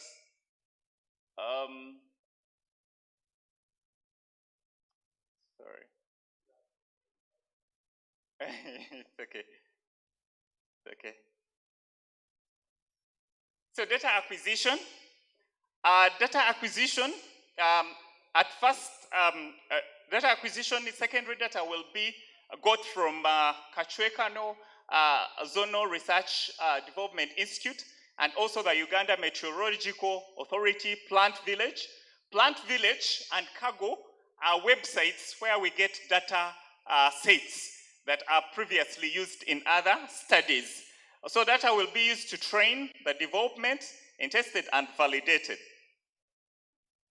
So when we shall be testing and validating, we shall use what we call a confusion matrix that will be deployed. So the first thing is a prediction class where we have TP. TP is a true positive. It means that you're predicting that this is suffering from the leaf, is a late bright leaf, and even your prediction by the model says it is late bright disease. So that is what we mean by TP, which is true positive. And we also have the false positive. It means that somehow, somewhere, what you were going to predict, let's say a false positive means the thing might not be what you're trying to predict, but it comes out with a solution, it comes out as positive. So that one we call it a positive. And also the false negative and the true negative. A true negative is when you say this leaf does not have the disease, and incidentally it doesn't have the disease. Okay, then objective 4, acceptability and usability of the model, and this will be achieved using this kind of approach, which is the orthonographic of approach. And ethical issues will be considered. Why am I getting ethical issues to be considered in this study where I'm getting secondary data? The reason is the secondary data will be got, but I need authorization to use someone's garden, particularly for me to carry out my research. So that is the diagram showing the arrangement of the model where it will be used on a mobile phone. Allow me, do I still have time?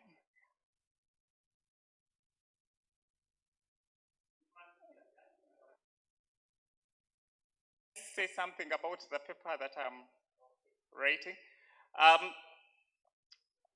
There's a paper that I'm writing which will need me to consider, incidentally, this has been a debate to consider primary data. Dr. Kagwa Dr. Simon Kauma has always asked me about that. So there was an intention to consider primary data because of this. And the paper that I'm writing is a deep learning model for real-time identification and the prediction of late bright with image analysis on a small custom data. So the highlights of this paper are the data set is manually collected and processed, and a convolutionary neural network model. The convolutionary neural network architectures will be compared in this. The introduction of this paper shows that an intelligent kind of model to identify and predict the disease is crucial, is a crucial aspect to address the goals I earlier talked about and ensuring a sustainable consumption and development patterns. And I will consider in this study the 12 architectures where we have the LINET, the XNet, ZEFNet, VGGNet, the ResNet, and the GoGoNet, and also mobile nets, EfficientNet, SqueezeNet, and the Euro, you only look once, and the single shot box detector, and the Retina Net. So these are the optimizers that I will use in the study are Adam, SGD, and also the RMS Pro. So this, I've not yet gone, I'm highlighting about what I'm doing currently, such that I get advice. I thank you. Thank you, Jack. So could we have comments? Let me start now with the Anton. Thank you very much for that good presentation. It is very interesting that I'm learning about AI application in this. I would like to know, maybe I would, this is proposal level, so I would think that when you come to talking about the contribution to SDG 3, as Uganda we have NDP 3 running, I think you should also include that. And if possible, you include also something to deal with African Agenda 2063. Then in your introduction, you talked about many things. I looked at overuse of land leading to desertification. I don't know how it is.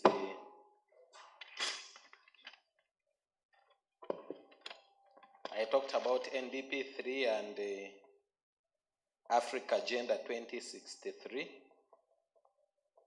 Those tie with the SDG 3 goals. Then in the introduction, you also talked about many things, but one of them I captured is desertification due to overuse of land and disease and so on. I don't know how it is well tied with your study objectives. So when you're giving the introduction, you should tie it well with your study. Then you talked about a very interesting thing. I don't know whether you really was sure of what you were talking about. You talked about the ontology and then the epistemology. I don't know whether I heard well or whether I saw well. So in this, I don't know. You saw well. I don't know the ontological view you are using, and then the epistemological view. Is it objectivism? Is it positivism, empiricism? Then when you're stating the ontological view and the epistemological view, you should begin with the philosophical orientation or the paradigm. So that is missing, you should take note of it. And when you're presenting these things, you should be very sure of what you're talking about. Otherwise, if you are not very confident of that, then you would rather not present it, but you can find that. Then I looked at your problem statement and the objectives. The problem statement has a lot it talks about that is not tied with the objectives. So maybe you can look into that. There is a lot of information in the problem statement, but when it comes to the objectives, it goes. When it came to justification, I saw something, there was a lot, but I captured one for clarification where you talked about the study area. You talked about the weather conditions, favorable weather conditions for that disease. I don't know whether it is out of hearsay or what you think, or whether it is documented. So with such claims, I wish you could always, those key points that justify your study should be referenced, or you should show evidence. Then maybe you can respond to this if you can.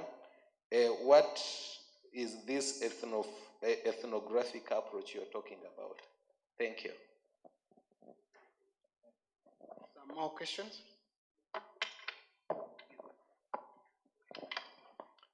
Thank you, Jack, for this presentation. Mine is always in the technical aspect. One, how are you going to distinguish blight from other diseases during the training phase? Because potato usually has other diseases like the black dot, early blight. How are you going to distinguish this? And since you're talking of early detection, you will find the symptoms are more or less the same for these diseases. And then in the training phase, I can see you are targeting only the leaves. How about the tuber? Wouldn't that be also a good way to also tell if at all we have this challenge of having similar symptoms? But of course, when you say early detection, you will not find the tuber there. So, and then when you detect this, what is the way forward, for example? And then in the references, you are using this numerical referencing style. Sometimes you want people to resonate with your literature. So if there are numbers we don't know from the references in detail, so it's better use the names so that we can easily relate with the literature. Thank you. You can respond to those questions and comments. Thank you so much. I'll take note of the NDP3, also the African agenda, and take note of the objectives relating them to the problem. And before I leave, I will also visit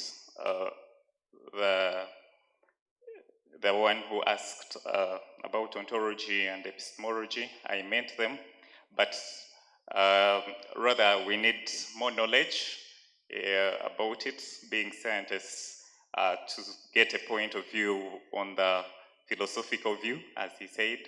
So I promised to get in touch with you and get more enlightened and educated. Documentation of rainfall.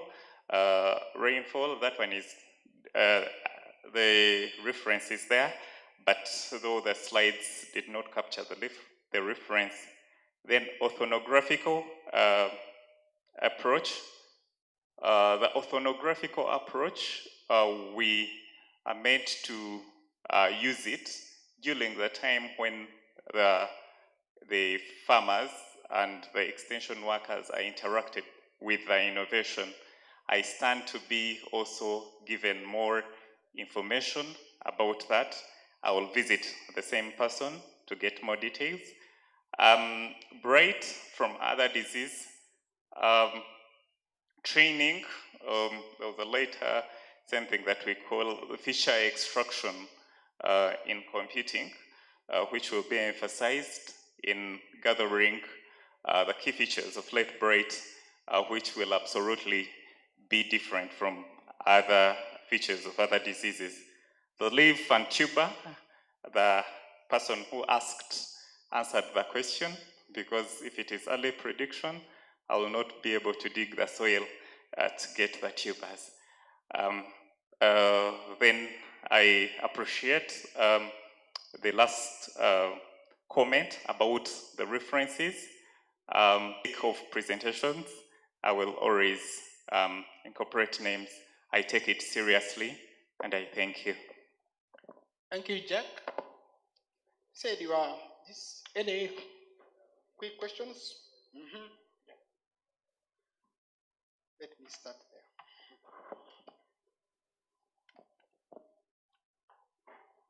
Thank you so much, Mr. Jack, for the presentation, and I just have some few comments for you. The first one is you need to tell us maybe the differences between AI, deep learning, and machine learning, because in your topic, it's deep learning, In your objectives, it's AI. So I know one is a subset of the other. So which one are you working on? Then, I know you are in computing. You must deal with hardware and software somewhere, but I did not see any component of hardware or maybe software in your proposal. Are you just going to drop something and you leave it online for someone to use? How is the local person going to use it to detect that late blight disease? Then the other one is, now, your introduction did not focus so much on the deep learning part. You were talking about the potatoes and the disease somehow, but the deep learning aspect did not come out well. Maybe you need to come up with that and you add it in your proposal. Lastly is, how are you going to monitor some of the conditions for the growth of these potatoes? Because lastly, in your presentation, I heard you talking about you're already doing some research, writing some paper and you're collecting some data. So how is it connected to the first objective? So I got confused. Sorry about that.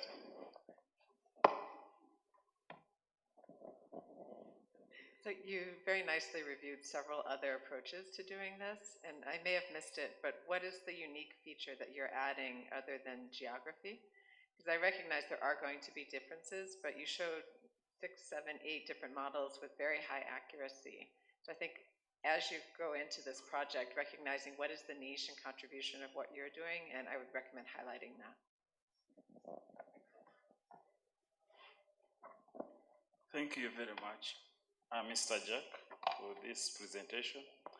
My concern is about, I heard you have an objective about determining the current artificial intelligence models for early detection and prediction and diagnosis of blight disease. And you seem to want to use a systematic review. I'm wondering, because AI in this area looks a new phenomenon, and if I'm not mistaken, you are studying this in Chigezi. And I don't know whether you will be able to get so many journal articles with a systematic review. Why don't you consider using a scoping review? Because this will give you a huge avalanche of material that you will be able to consider. 2, in your presentation, objectives came before research questions. I stand to be educated. I'm actually a new student. So I don't know what comes before the other. Thank you. Yeah, I had an issue with your doctoral committee because it's not fully set up. You have 4 people instead of 5, either 3 or 5. Number 2, you're not only studying AI, you're studying AI to detect a disease in potatoes, and I don't know who is the expert in the potato diseases on your committee who is going to help you to say this is actually late blight. Jack, you can respond. Thank you so much. There was someone who said he was confused. Sorry about that.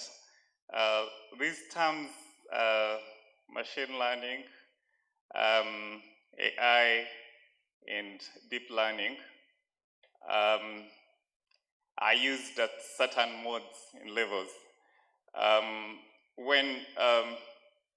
Maybe let me begin with machine learning. When they all do what we call image pattern recognition, but at a given, a more improved kind of states. Of course, artificial intelligence means where you could program a computer to be able to do what we as human beings would rather do in a longer time, then it shortens the time. Now, deep learning comes in, the research now is in deep learning because it is now the most proven kind of technology that surpasses maybe machine learning. And why do I say even deep learning has the models, as I earlier explained, which are also rated at different levels. I believe that is what I can clarify. I will take note of the rest that you have asked me about, such that I be able to work on them, such that the PhD Symposium's role takes precedent. Somebody asked about the feature that I would be able to add. Now, in this first preliminary study, I'm exploring using all the architectures, and in that, I'll be able to, when I deploy them on a local kind of data set, I'll be able to see how they are functioning and see what they are not taking on as a better, the parameter that I would change maybe to favor my study. And that would be a very good and major contribution to my research. I thank you. The scoping review, yes, I've been comparing the two things, the scoping review and the PRISM. So I will also come to you personally to do more consultations and better my study. Then the doctoral committee, is composed of is composed of 5 people. I think I left out one, Dr.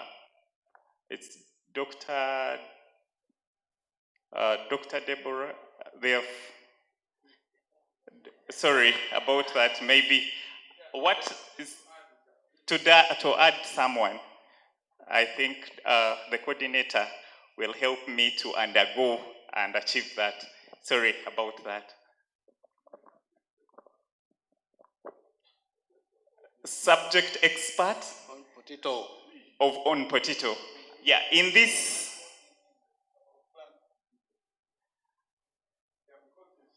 Yeah. When you're identifying, you're using an image. Yes. Yeah. But the symptoms are sometimes similar in different diseases. Yeah. Now you will need an expert to help you identify and also do lab tests to identify that this is indeed from this fungus. Maybe could I say what I'm doing such that you advise better? In this study, the one that we're doing, we have a crop scientist on the team who will identify, because for us as computer scientists, we cannot be able to identify. We would rather go into the algorithms to detect the patterns. Thank you. Thank you, Jack. Oh, the last one. I would say that in most cases, when you are defending your work, it is your work, you don't say we. Then also, I think, I thought the director would talk about it. I think MUST has an approved format for referencing. You don't use any that you want. Thank you. Objectives. Huh? Question was research questions and objectives. Which comes first? This is for people here. I can see. Ideally, in my view, it should be questions before objectives. But all of us, let us go and refresh ourselves. Jack, thanks for the guts to, I hope now. Yeah. Hey, but one question. The proposal is at where? On your desk, the department, faculty, rec, where is it? At which level is it, the proposal? It is on, it is going to rec. It's going to rec. Yes. I hope what you have received From here, we'll... Maybe what I would clarify on the referencing with the computer science department, we use IEEE type of referencing. And I'm very sure about it. Maybe if it has changed, I thank you. Yeah. Okay. Thank you, I will work on that. Thank you so much. Thank you. I think we have saved a few minutes. Director, some of your graduate or postgraduate students have chickened out. Instead of the 10 presentations, we have had 5. So you need to, at least before this day, we want people to have confirmed so that we time properly. JB, I can give you a chance to come and respond to the few questions.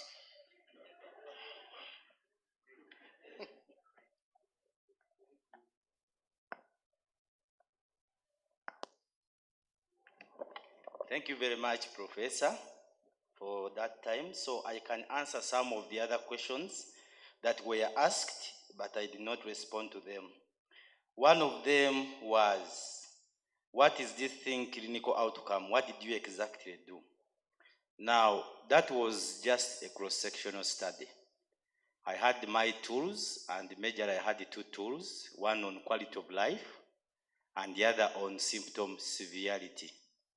So what we do is that you could do, of course, identify patients within who have come for the clinic that day and talk to them. And if they would agree to consent to the study, then you take them to a private room.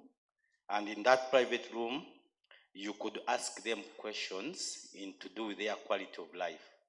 Now, those who had used herbal medicine together with the conventional therapy, they had to have used it like for 1 month. Of course, that is all self-report. And then they could rate their quality of life in the last 1 week, and then their symptom severity within the past 24 hours. So that's what we did to come up with the results. Now, what cancer did you look at specifically? Now, my study did not look at a specific cancer throughout. As you have seen my objectives, I was looking at cancer in general. So as long as they were adults above 18 years old, and they were enrolled in the study. So the other question is, when you are talking about biomedical terms, what is the percentage? Now, that was a qualitative study. In a qualitative study, the numbers may not be as important, but rather the narrative. So in other words, we are not interested in the power of the study, but rather the themes that come out of the study. So it's difficult to say how many say this, how many say it. Even if we say it, it typically has no meaning in terms of, because we are not looking at the power of the study. If providing local names, yes, I will. In the next presentation, I will put some in the bracket, the local names. Now, do they treat or alleviate symptoms? Do traditional medicine practitioners treat or alleviate symptoms? So maybe the best term to use should be to manage. They use it to manage, and that's what I use in my thesis. I don't know if they heal or not, because we have not done a clinical trial to ascertain that. But for them, they say patients heal. That's what they say, even in the model. So I think further studies need to be done to be able to come to that conclusion. Then the other one was about how can we bridge the gap between the orthodox doctors and the traditional medicine practitioners? Of course, that's a good question. And we have been talking about that for many years, but there are still barriers that make us not to bridge between. One of them is that, traditional medicine was banned by the colonialists, and they put there a law, the witchcraft law of 1957, and the British, who are the colonialists, banned anyone who, if they would get you, they would arrest you for practicing traditional medicine. So that one alone is another issue. There have been so many years of whereby we are not supposed to talk about traditional medicine. Two, we don't, first of all, the mainstream doctors don't trust what the traditional healers do. That is another problem. And the other thing they don't understand, even if they understand and the traditional healer says, this is what I do and he does this, you will say he's lying. So that is already a gap. But I think the government and Sub-Saharan Africa have realized that, and some platforms are being set up which actually bring together traditional medicine practitioners and the orthodox doctors. Probably we shall reach the level of China, whereby in the hospitals they have one side traditional medicine and the other side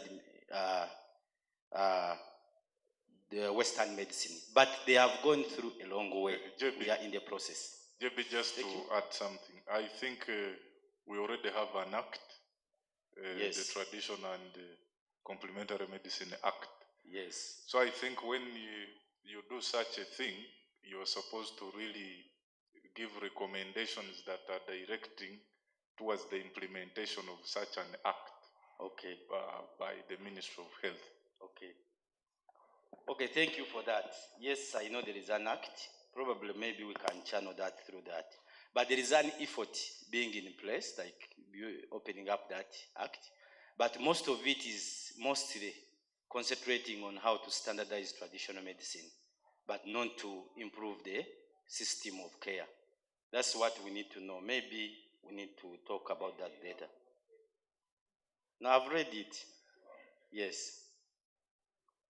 Then the other thing is somebody asked, the professor asked, were you surprised to find the women were the majority in using herbal medicine? Of course, we don't get surprised. One, because literature shows that women are the primary caregivers in many traditional societies. And usually the first medicine we usually use before we take even children to the hospital is usually traditional medicine or herb medicine. And usually it is women who dispense it. So even in terms of knowledge, women are more knowledgeable in terms of traditional herbal medicine than men. Then the issue of the first recommendation not matching, I will take up that. Then provide key themes, yes, I will do that. Pick out something in the table, I will do that. Then adding a few quotes. I think the rest were just ideas that I can take up. Thank you very much.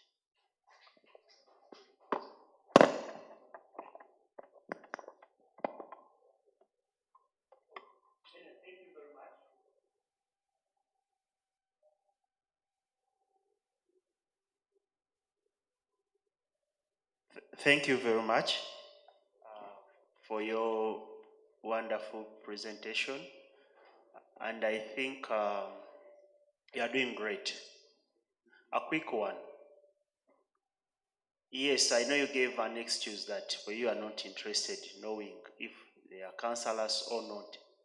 I'm imagining a situation whereby all the feedback you are getting, that traditional doctors, wherever you got the information from, they are claiming that it is cancer, and yet they might be minor sickness. I think there might be need to further verify and confirm that they are cancers. Please, isn't it? Yeah. Then one of your recommendations, I think, would be, would go further and do pharmaceutical analysis and really confirm, find out which compounds in those plants really are healing the cancerous cells. That could be one of your recommendations. Then about the need by doctors to keep track of the different plants the patients they are using when they visit the hospital. Me, I would think that one of the recommendations would be that we have a data bank where we shall have all these plants listed, such that when I have for my sake, I want to find out which plant would heal maybe has claimed certain cancer, then I could just go there, maybe get the roots, the leaves, and so on.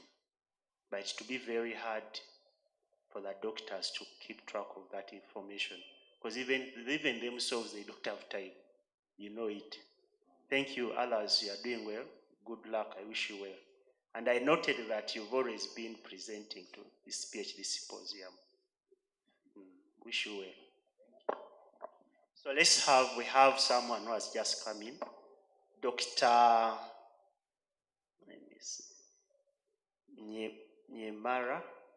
Nyemera. Are you ready to present? Give your slides to Peter.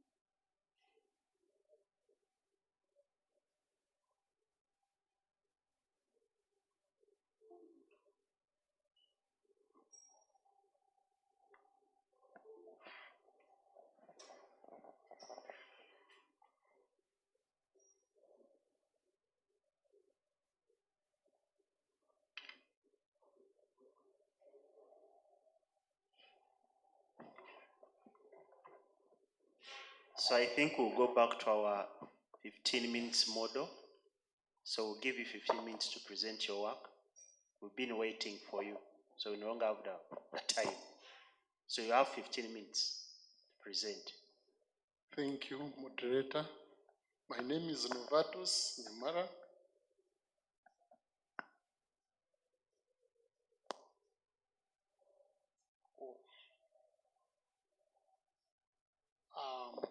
I come from the Department of Psychiatry. I'm a psychologist. I'm sorry I came late. I had issues to handle in the morning, for I had a patient that I had to first attend to. But thank God I'm here, and I'm glad I'm presenting this for another time. My topic is evaluation of a family-based intervention to improve family functioning and reduce alcohol use disorders among adolescents in Greater Mbarara District, Southwestern Uganda. I registered in 2016, and my supervisors are Dr. Losias Lukundo of MAST, Professor Richard Markov, University of Virginia, and Associate Professor S. Okello from Nyanza Institute of Medical Research. These are members of my doctoral team. So for today, I'm going to present about my third objective. And so the presentation topic is assessment of family functioning and its relationship to adolescent alcohol use disorders. I'm at the level of mock defense, but I haven't submitted yet. So in a couple of 2 to 3 weeks, I should be able to submit. Now, World Health Organization has indicated that 91% of the world's children and youth live in low and middle income countries, and these make up about 47% of the population compared to 30% in high income countries. And we also note that half of all cases of mental disorders develop by age 14 years around, although most of these cases remained undetected and untreated up to until later years of life. Literature also indicates that the burden attributable to substance use disorders in children and youth has received little attention as compared to adults. The reason why I'm concentrating on adolescents. Currently, a quarter of the global population, which is about 26.5%, are between the ages of 15 and 19, and these consume alcohol. Also, 43% of adolescents over the age of 15 have reported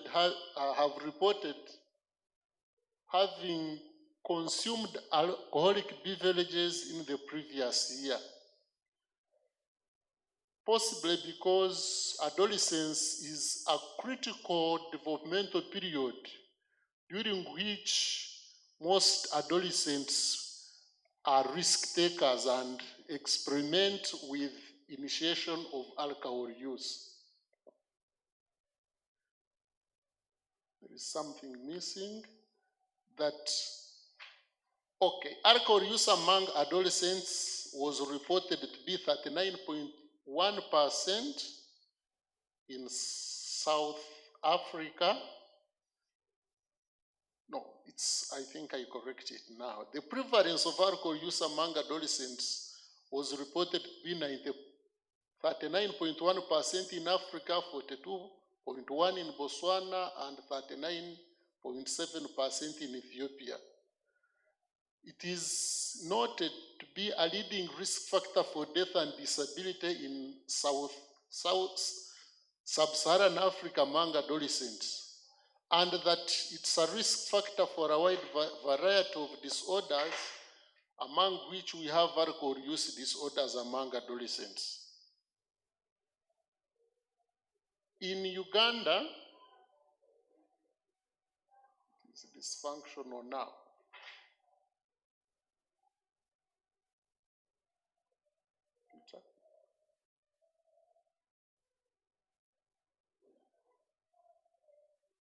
It's not working.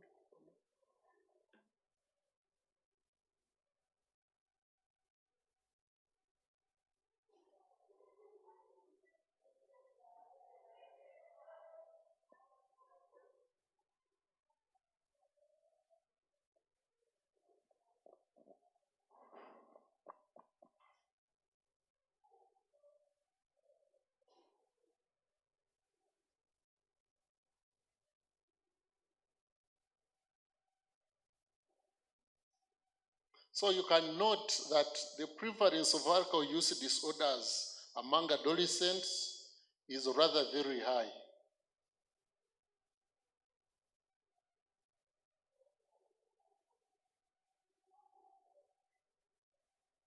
Uganda has one of the highest levels of alcohol consumption in Africa, with an annual per capita rate of alcohol consumption of 23.7%.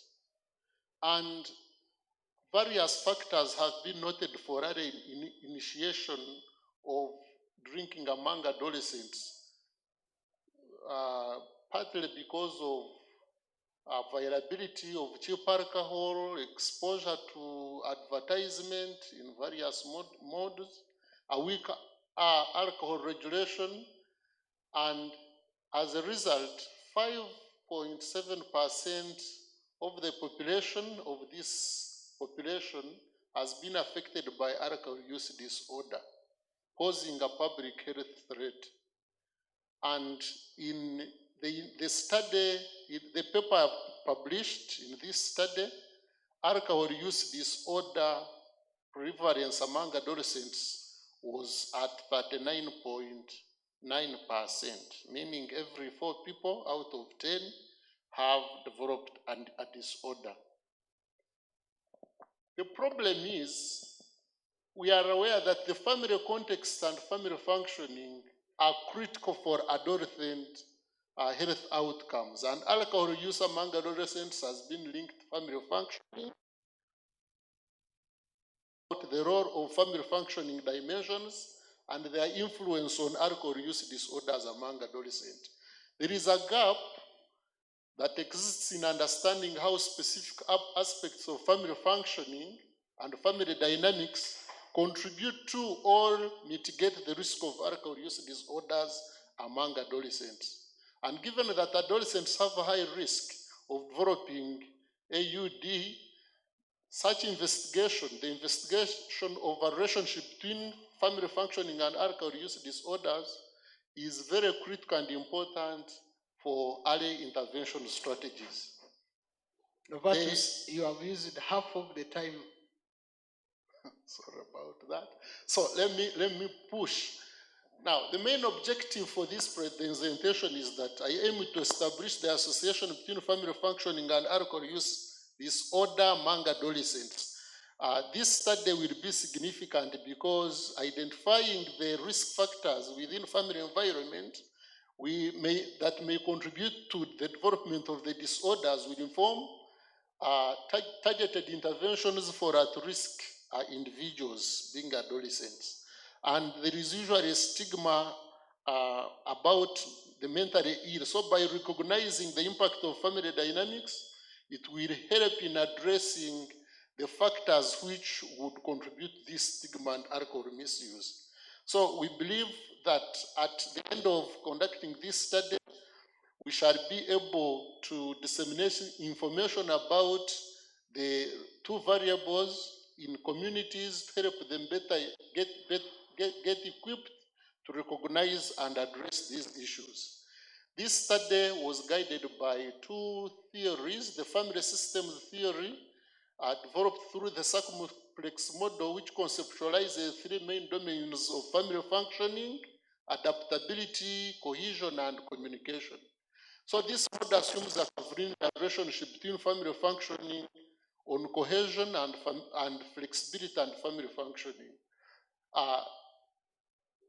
The idea is that families which are efficient, or the functional families, are those whose levels of functioning are moderate. In other words, cohesion and flexibility are moderate levels that determine family functioning. The other theory is the socio-economic theory, socio-ecological theory, which actually resonates with the family functioning theory.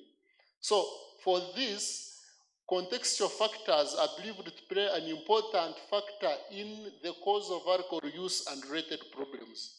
So the hypothesis is that environments which are closest to the adolescent have the greatest influence on their behavior and development. That's why we focus on the family as an important or a micro environment factor in influencing behavior outcomes among adolescents. So overall, alcohol use disorder among adolescents is believed to be an outcome of social contextual factors, and the context here is the family. So the study adopted a cross-sectional study with a mixed convergent parallel design according to Creswell. Why? Because it provides a better understanding of the research problem and it enables triangulation of data. Our study population is adolescents of 10 to 19 years as defined by World Health Organization. We did a multi-stage cluster sampling to arrive at 308 adolescents which were determined using the Cochrane sample size estimation basing on the available prevalence of 22.2% as determined by Reddard and others in 2012. So the study done in Ethiopia. We used two instruments, the audit and the FACES. For the audit is a screening tool for alcohol use disorders, and this yields three main levels of alcohol use disorder: hazardous drinking with a cutoff of 8, between 8 and 15. The score gives hazardous drinking, then harmful, and dependent drinking. This this instrument was validated in sub-Saharan Africa, specifically in Nigeria, and was adopted by Narwada in Uganda in 2018. In Uganda, it developed an alpha of 0.76. The FACES 4 was developed by Arson and others in 1993, and it measures family functioning at the three levels of cohesion, adaptability, and communication. Adaptability is also referred to as flexibility. So the FACES 4 yields a ratio score of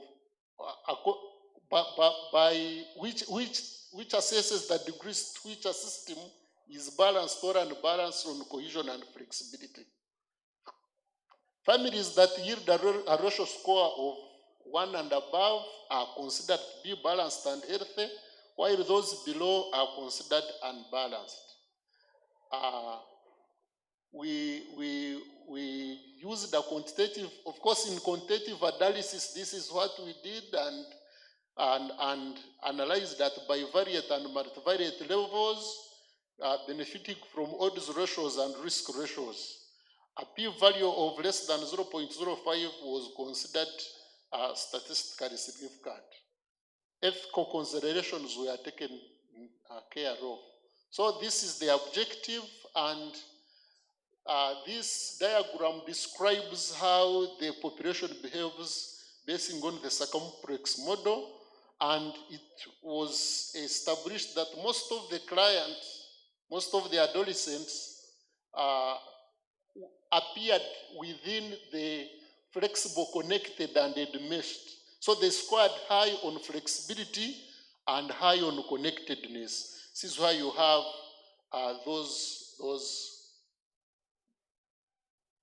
the data displayed. Establishing the association between family functioning and alcohol use disorders, this at bivariate analysis, we realized that most of these family functioning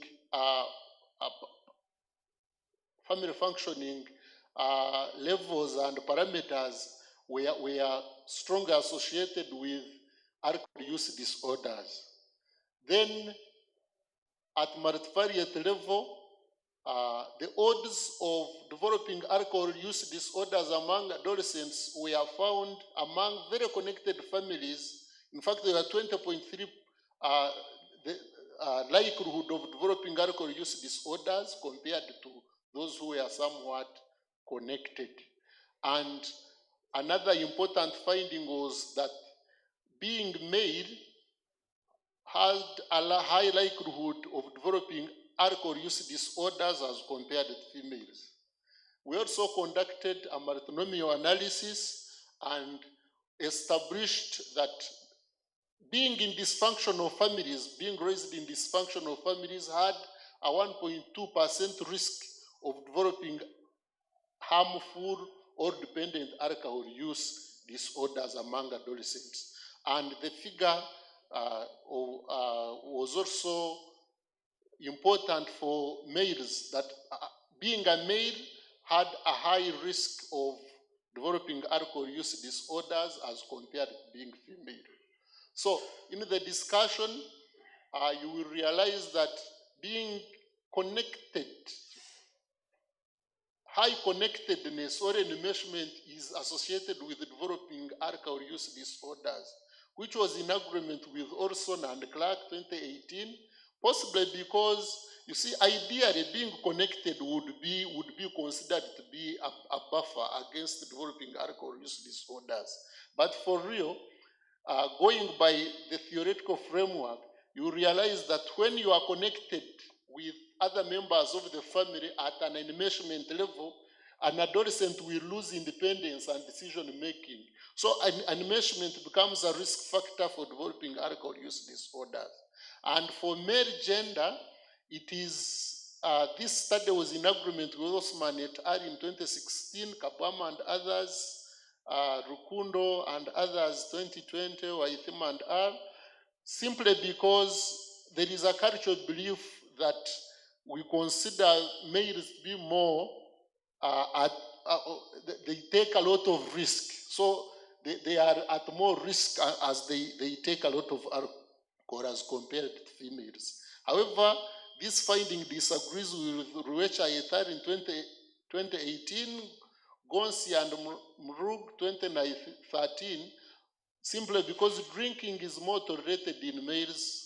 That is the conclusion or reason. The possible reason is that drinking is more tolerated in males as opposed to females. In conclusion, unhealthy family functioning is a predictor of alcohol use among adolescents. So the findings have implications for prevention as it underscores the importance of parent and family-based interventions or prevention efforts. That's why we are suggesting, or we suggested doing family functional therapy to improve family functioning with a view of reducing alcohol use disorders among adolescents. So the limitations are these. We thought being a cross-sectional study, it was not possible to establish causality, and that the method of data collection benefited from self-reports which had chances of response bias. So, however, the use of standardized instruments made results comparable with other studies elsewhere. So I want to thank my funders, the supervisors, the research team, and MAST at all levels, graduate school, and the faculty. I have so far published one. I have submitted another manuscript, and I'm preparing other manuscripts, so I expect to submit very soon. Thank you for listening. I'm sorry for the Thank you, Novatus. attention. Thank For, you, Prof. for you, it is more or less a defense because you are soon to submit. Yes. But there is use of, there is interchanging of words. Enmeshment, is it the same as connectedness? Yes. they are Why the do same. you change? Why don't you use consistency? Use the same sort of terms so that a person is able to follow. Okay, I'll do that. Yes. Okay. We shall start with panelists and then next we move to. Thank you, Novatus, for this presentation. Since this is a mock defense, I think one thing you're doing is you're reading slide word by word, and that is taking your time. So please summarize what you are in 2 bullets to guide you how you are presenting. Yes. And then I am very surprised about the very connected having being associated with alcohol use disorder. I really want to understand how the sampling was done, because we might find that there are other factors behind this at play. So I really don't know how you did the sampling and whether you factored in other factors to keep them constant so that we can have a better comparison. Things like peer pressure, exposure, financial or economic status. So I don't know whether you factored in those when you were selecting these individuals, because this could have as well impacted on this result, because it's giving an inverse kind of output, which I know you have tried to explain, but I don't know if you factored in these other factors. Thank you.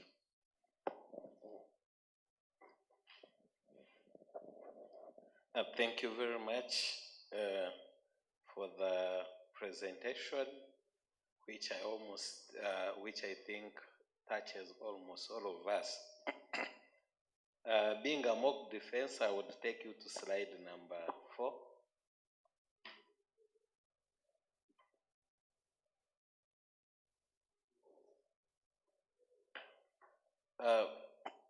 On slide number 4, you have a statement which says, according to last year. But then when you check the references you have, it is there, second bullet, beverages in the last year. But if you check down, the most recent is 2021, and I would think last year is 2022. So you need to take note of that. Thank you. So you capture in maybe the timing, you see how to make it clear. Then slide number 5.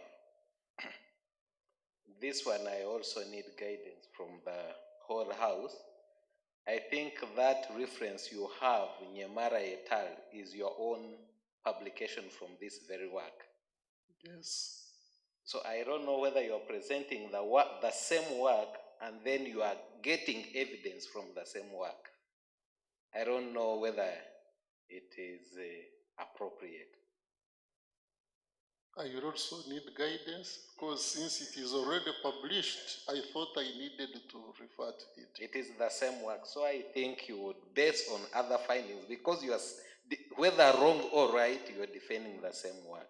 So I think you would use related findings, but not your own findings of the same work. That is my thinking. We shall be guided. Then, in the problem, you have family functioning. As Dr. Raphael has said, some parameters like cohesion and closeness, how did you measure them? Because when I looked at this cohesion and closeness, I went back to polygamous families. That is my thinking, maybe as an example. You find that a man who is more authoritative, you find maybe those wives cooperate. But it is not that they are cohesive, it is under command. So the same thing may apply to a family where you find that the parents are so authoritative, and it may not be that there is cohesion, but they are doing it because it is a principle. So I don't know how you factored in all those factors, even those ones that Dr. Raphael talked about. So cohesion, these parameters that you have, maybe I would think you would elaborate more. I know you might be having it in your work, but take note of that. Then when it comes to the problem statement, rather the aim, when I look at the aim, that is slide, I didn't, So the aim is talking about family functioning and alcohol use disorders. And that, I think, is reflected in objective 1. But then what about objectives 2 and 3? I think I'm not seeing them reflected in your aim.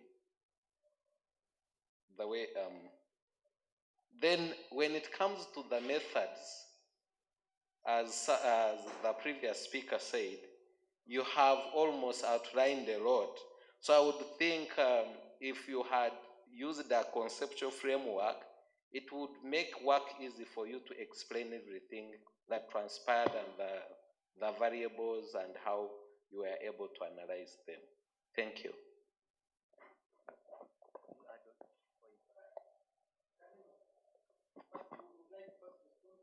Yes. One main comment is in regard to the family functioning parameters, and I would like to combine my response will combine both questions. Yes, yeah, you know, the scale, family adaptability and cohesion evaluation scale takes care of all the concerns in regard to family functioning parameters.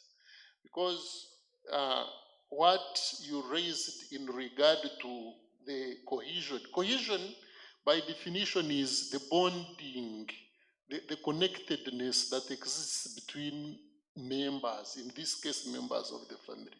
So there was a score for cohesion, a score for flexibility, and most of what we raised fall under flexibility scale.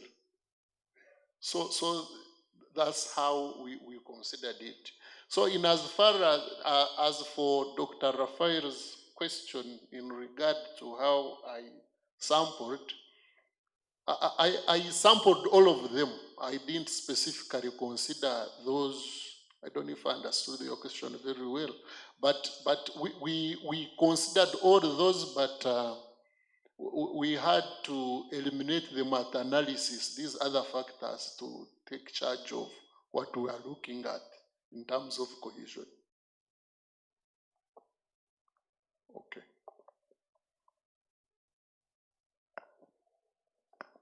Okay, thank you very much. You still answering? Yes, and as for the aim and taking care of other objectives, I thought that since I'm looking at only one objective, I didn't need to look at all the information in regard to other objectives. I specifically concentrated on this.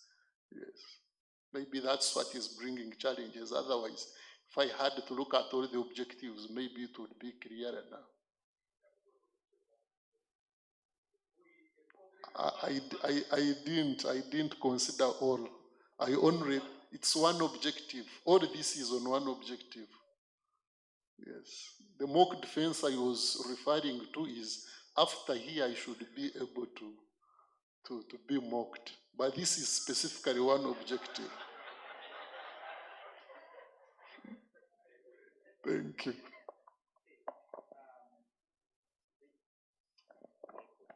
Thank you very much for your wonderful presentation. Do you know that even drunkards, when you tell them that they are drunk, they cannot accept? Yes. And I'm wondering, how do you define the level of alcohol usage disorder? I'm really interested in that, because I know there are people who drink almost every day, but you can never find them, falling on the road and so on. Maybe then the other thing, I picked interest in, did you try to look at families from different religious denominations, like Muslims, Christians, and so on, when you are trying to come up with your sample from the population and so on? Don't you think that would also somehow affect your results? Then lastly,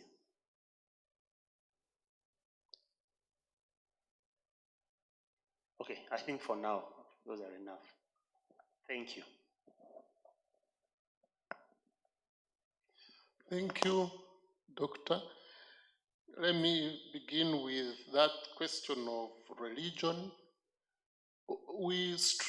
Being a standardized instrument, religion was not part of the biodata that we were supposed to seek from respondents.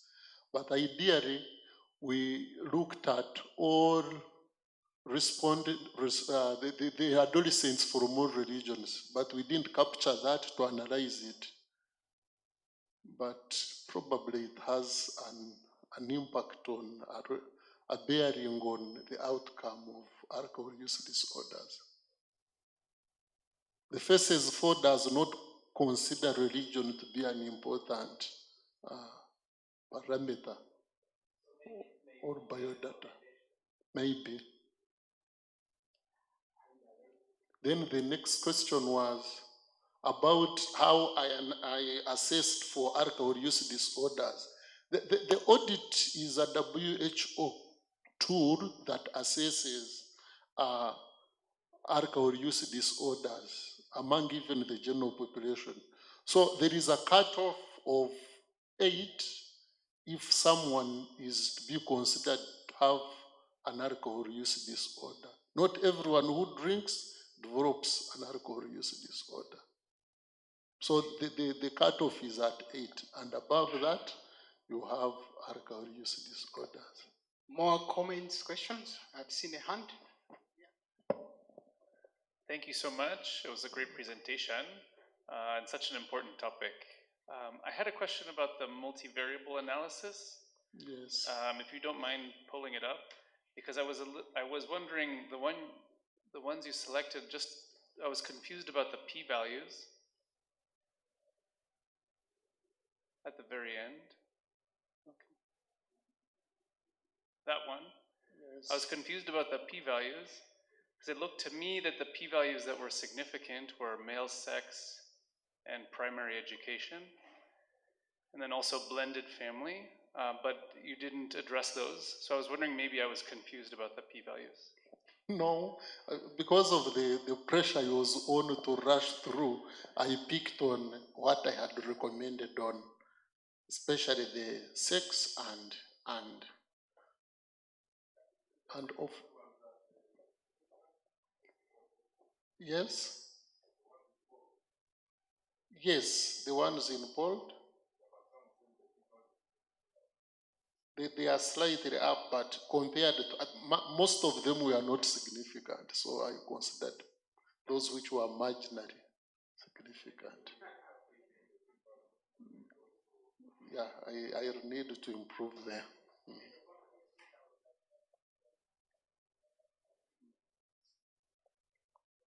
Pardon? Of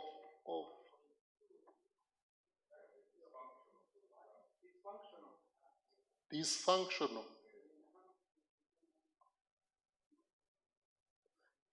Yes, it ranges from 0.61 to 2.37, the confidence interval.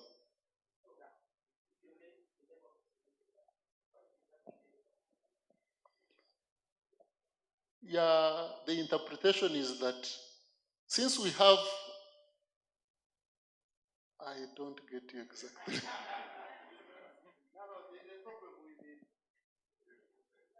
Maybe I can make a suggestion. Okay, I'll go back and look at that. Sorry.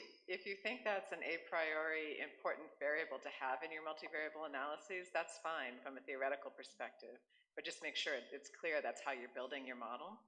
Okay. I also had, if you could go to the slide before this one, I had a question about one of. The one before. Yeah, just a caution, we won't be able to go into the details here, but when you have confidence intervals like you have around male from 10 to 210, or for a very high with rigid, going from 2 to 720, that suggests some instability in your model. So I would go back and just make sure that everything is correct.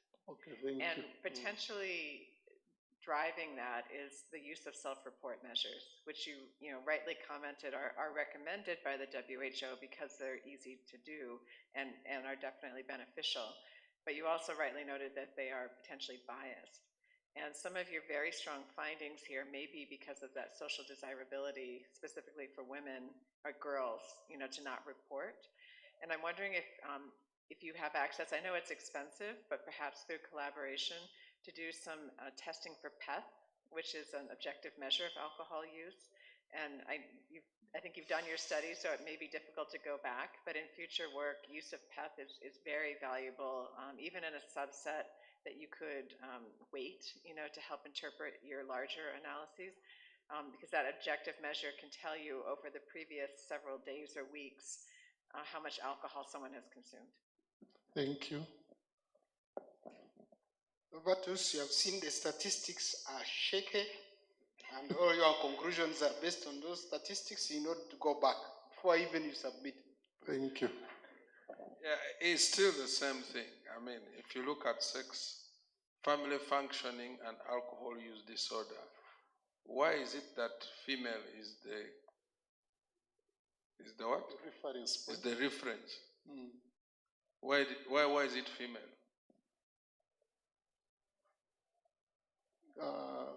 We either way, looking at whether we could use reference point for female and for males. Maybe I will need to adjust that. So if you did it the other way around, would it still be significant? I will find out, I will check. Because your conclusions are based on this. Yes. So you need to have a justifiable reason. Yeah. You are not just talking about maybe alcohol use, but you're talking about family functioning and alcohol use. Yes. There could be fewer females, taking alcohol, but their role in family functioning is actually terrible.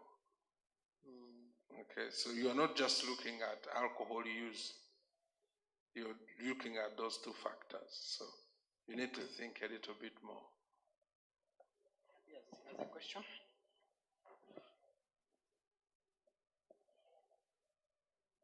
Yeah, Navita, thanks so much.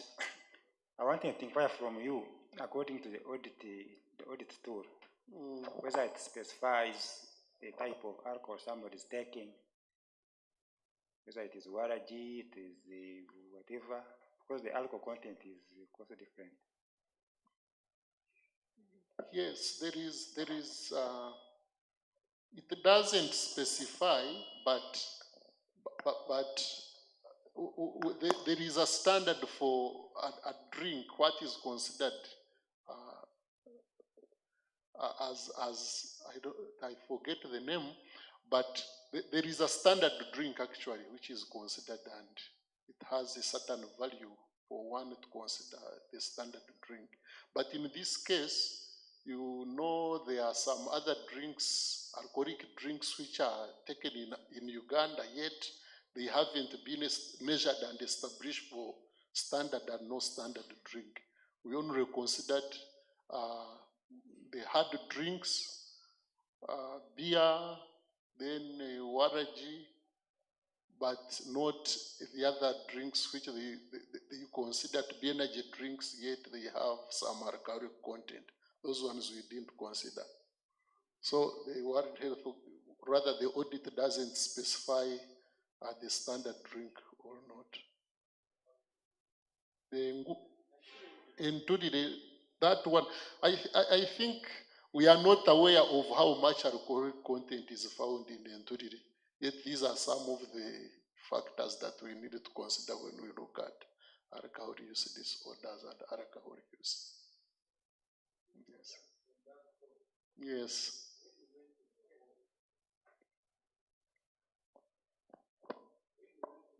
To get these people, did you first ask them what alcohol they take, or you just looked at somebody who is having a disorder? We didn't specifically look at the type of alcohol which is taken, but we were informed they drink, and they drink alcohol. Yes, so yes, the we are not questions, specific. so on the questions the people type. are asking you and the answers you are giving are not very related. You did not check what alcohol they were taking. They could have been taking a very local brew, they could have been taking Muramba, as long as they had a disorder, an alcohol disorder. You Yeah, did that not was check. the focus. Yeah. Yes, because in Bushenyi, you go there, even children are taking wine. Okay, locally made wine. They serve it in cups.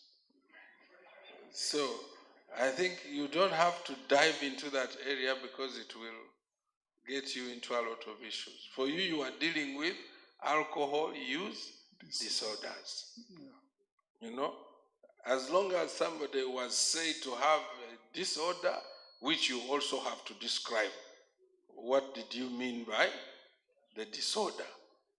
Whether they were taking whatever they were taking, yeah, or kazire. You know that some people actually take water and they get drunk. Yes. So, yeah. And levels also vary. Sometimes some of us who are non-alcoholic, if I took a quarter, I may run off my head. And there are those who have been taking since they were children, and they can take 5 liters and they are still sober. So the issue was alcohol use disorder. You know, then, as the professor was advising, in your next steps, okay, in your next steps, part of the things you want to do is now to really go down and look at the different types of alcohols and also measure objectively.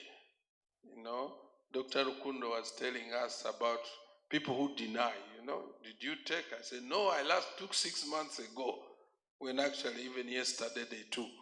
So you're able to measure objectively and therefore make very concrete recommendations. Thank you, Prof. Yes. Any more? Yes.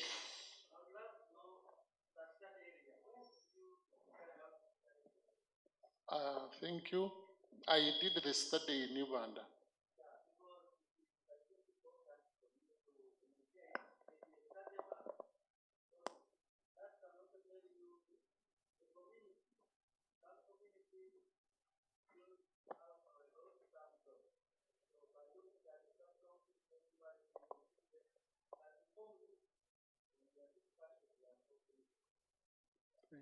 Thank you.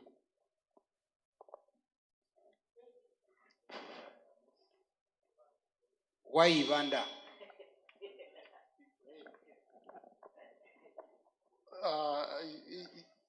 When I did the sampling, I landed on Uganda, and incidentally, I also come.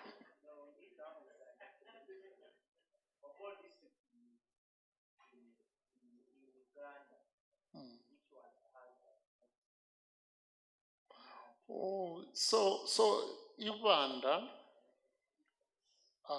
when I looked at the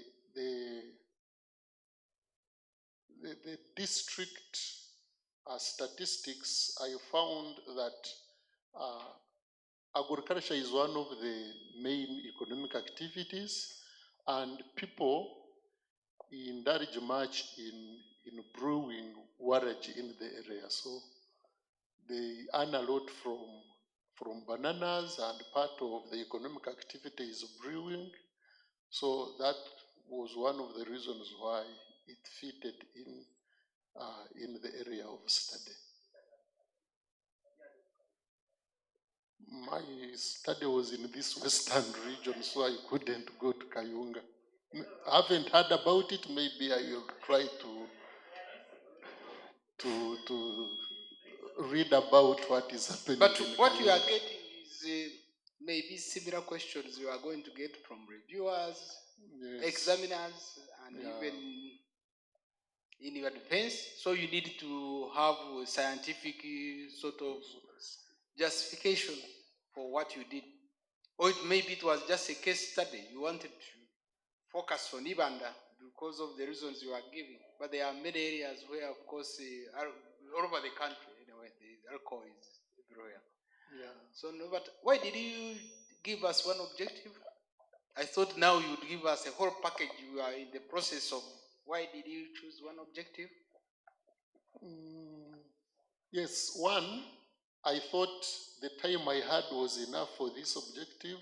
And secondly, I'm concluding on the last objective. So I thought I needed not to present it until I finally conclude on that objective.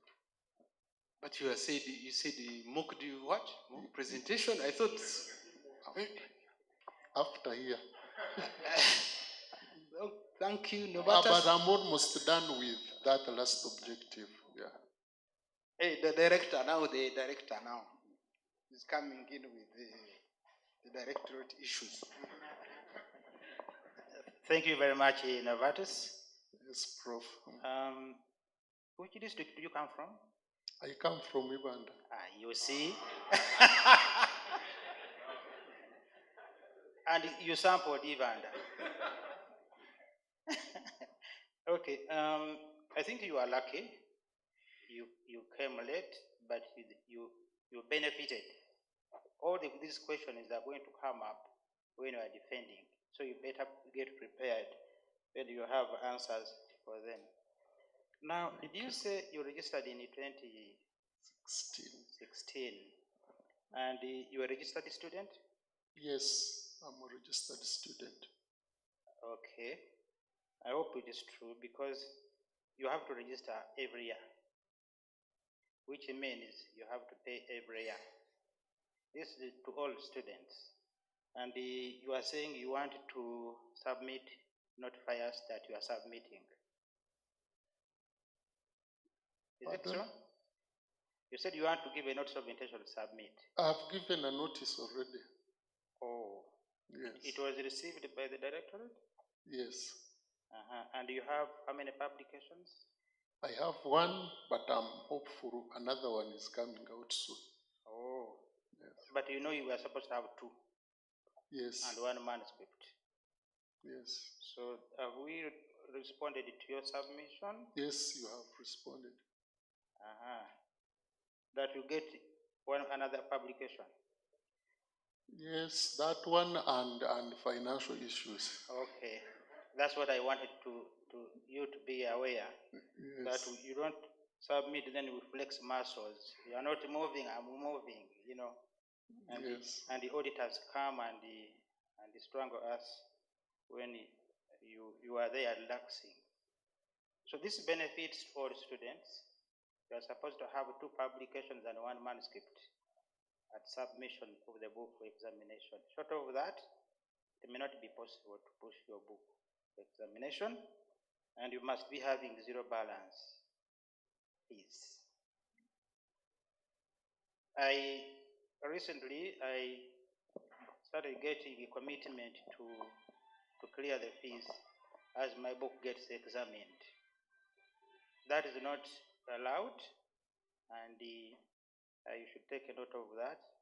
We don't have a regulation to make us allow you to commit that you are going to clear after examination. The council rejected that, and it's not allowed. I think that's what I wanted to submit for now. Let us wait for another group to join us so that we open and close. Thank you, Director. Thank you, Novatus. Welcome, sir. I hope those comments will help make your dissertation thesis better. So you can now resume your seat. Thank you. Give him a round of applause. Thank you. As the director has said, we are waiting for the opening closing session, and we are waiting for the other room to also complete. They will join us here. The closing is going to be here. So in the meantime, the presenters, you can interact with some of the people who ask questions so that you make some clarifications or ask more clarifications as we wait for the coming session. I take this opportunity to thank all of you for having come, but the director, people who are put on the schedule really should confirm, because it helps for to plan for the session. Yeah, we rushed for the earlier presentations. Even if there are 2 or 3, then we can give them a lot of time to make the presentation, and we have some really, it was unfortunate they didn't come to present. So thank you as we wait for the next session, which is opening and at the same time closing. Open closing session. Thank you.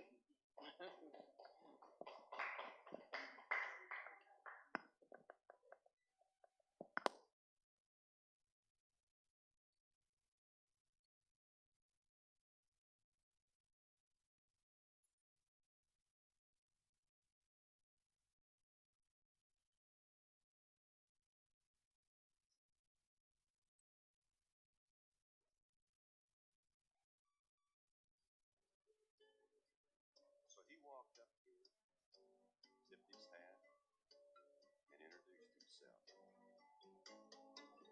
And she looked up at him and didn't know what to say. So he told Before we do the closing, allow me to formally welcome and recognize our partners from other institutions of learning. We do have colleagues who have come from the University of St. Joseph's in Nyamitanga, including the Vice Chancellor there. I don't know whether he's yet in this room. Yes, welcome, Reverend Father Dr. Mark. Thank you for coming to be with us. We do have people from Kabale University. Kabale, one of them was even a panelist. We have people from Bishop Stewart. Yeah, you don't salute, you stand up for recognition. Thank you, yes. Thank you so much for coming. Ladies and gentlemen, we have international partners from Harvard School of Medicine, and here it's represented by Professor Jessica Herber Agaba. Stand up for recognition. That is Professor Agaba. Thank you.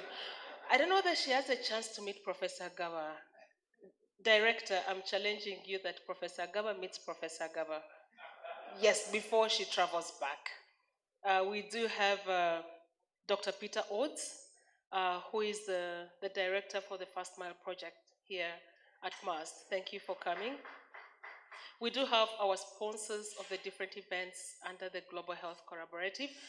I'm sure Annette has left, but we thank them for the support they have given us all the way, and we thank you all for coming through. It's not been easy calling you people by, but I believe you're not the same. Ladies and gentlemen, let's start the program with the anthems. We shall have the Ugandan anthem, the East African, and the must. And since we have a Reverend Father in the house, we shall have an opening prayer by our Vice Chancellor. Thank you. The Ugandan anthem.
Let us pray.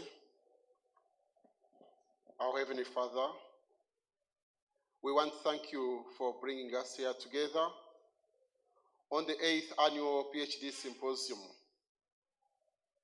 at this university, whose theme is transforming our world for sustainable development by embracing an innovative research landscape. We thank you for the supervisors. We thank you for the panelists. We thank you for the students that are preparing themselves to attain their PhD. We want to thank you for all the stakeholders. Lord, we ask you to bless us, bless this function, so that what we do will be for your own glory. In your holy name we pray, amen. Thank you so much. Father, let's take our seats.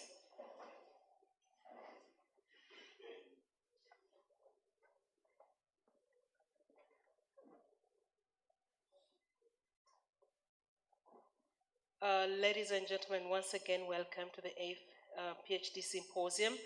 And it's not by mistake. Allow me to break the protocols and thank the panelists in the different rooms, whereby we had the Science and Technology chaired by Professor Jerome Kabachenga. Thank you so much. Here he was with, please let's clap for him. He deserves the honor. Let's thank the people who chaired with him. We have Dr. Simon Kauma from the Faculty of Computing and Informatics. We have Dr. Raphael Wangalwa, thank you. We do have Professor Julius Leju, the Dean, Faculty of Science. We do have Dr. Gumisiriza Huntington and Dr. Debra Natumanya.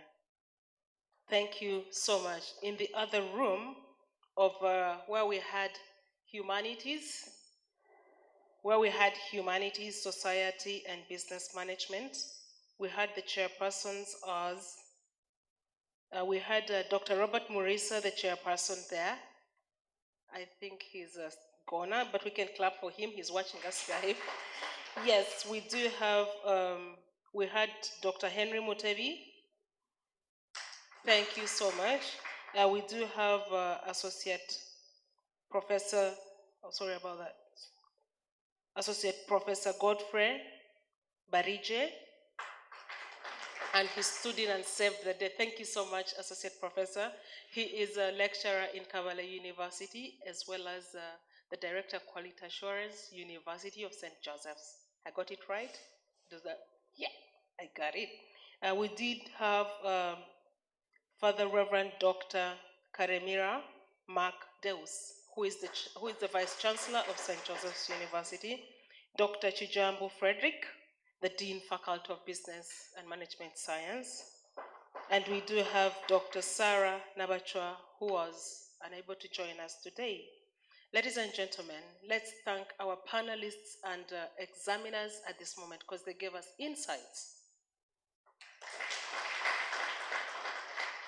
Just to break the protocol with you, Director, your permission, allow me just 1 minute each to get one person from each room to just share experience.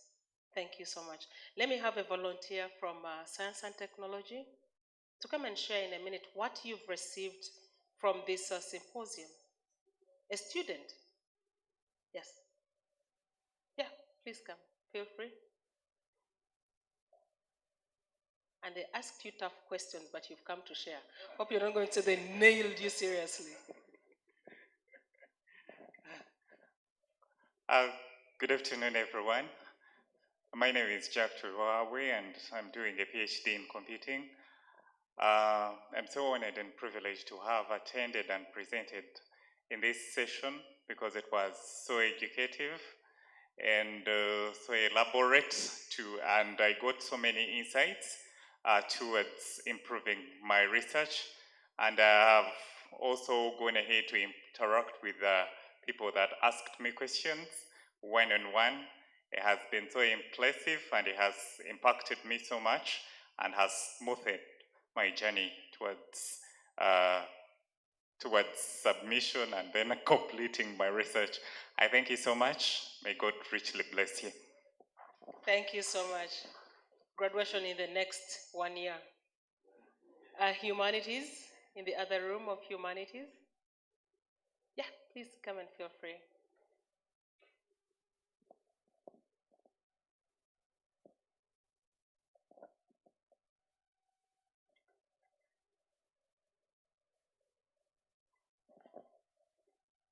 All protocol observed. From the humanities, where I was also a presenter, we were richly blessed with the best panelists we have ever had. They have advised us, and particularly Professor Melissa, who was chairing, he advised the PhD students as they come to present to always be prepared to understand their area of study, to have focus in their research, so that as they come to present, they own the work and then they will be successful candidates. We are happy and we thank you, the panelists, for being good mentors, and we pledge to take what you have told us. Thank you very much. Thank you so much. While you clap for the mentors, yesterday they had a mentors workshop and they were also mentored. So you're receiving from the best of the best. They were mentored by different mentors. Thank you so much. At this moment, ladies and gentlemen, allow me to welcome the first person to speak to us. He is a senior lecturer in the Department of Computer Science from the Faculty of Computing and Informatics. He is one of the pioneers of the PhD Symposium. Having graduated with a PhD and faced the panel without fear or favor, he was nervous, and that brought the birth of the symposium with the Deputy Vice Chancellor.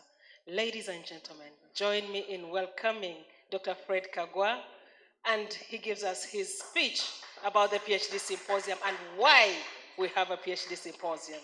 Fred, I'll stand far away from you because I've given insights. Thank you, Angela, and thank you for teaching me the anthem. That was in 2004. I have lived long in Imbarara.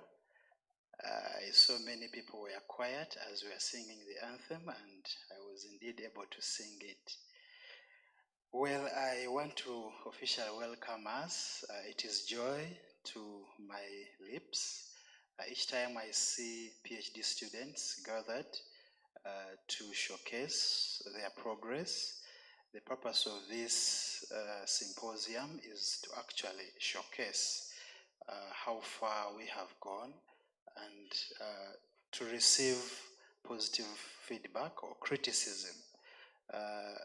When I was doing my PhD, one thing I always loved was having someone criticize me to the point that I would feel I need to wake up and actually work. And I managed to finish or complete my PhD within the 3 years because of that. And so when I thought of what I went through, in that time, Professor Kamkama had just been recruited in the university.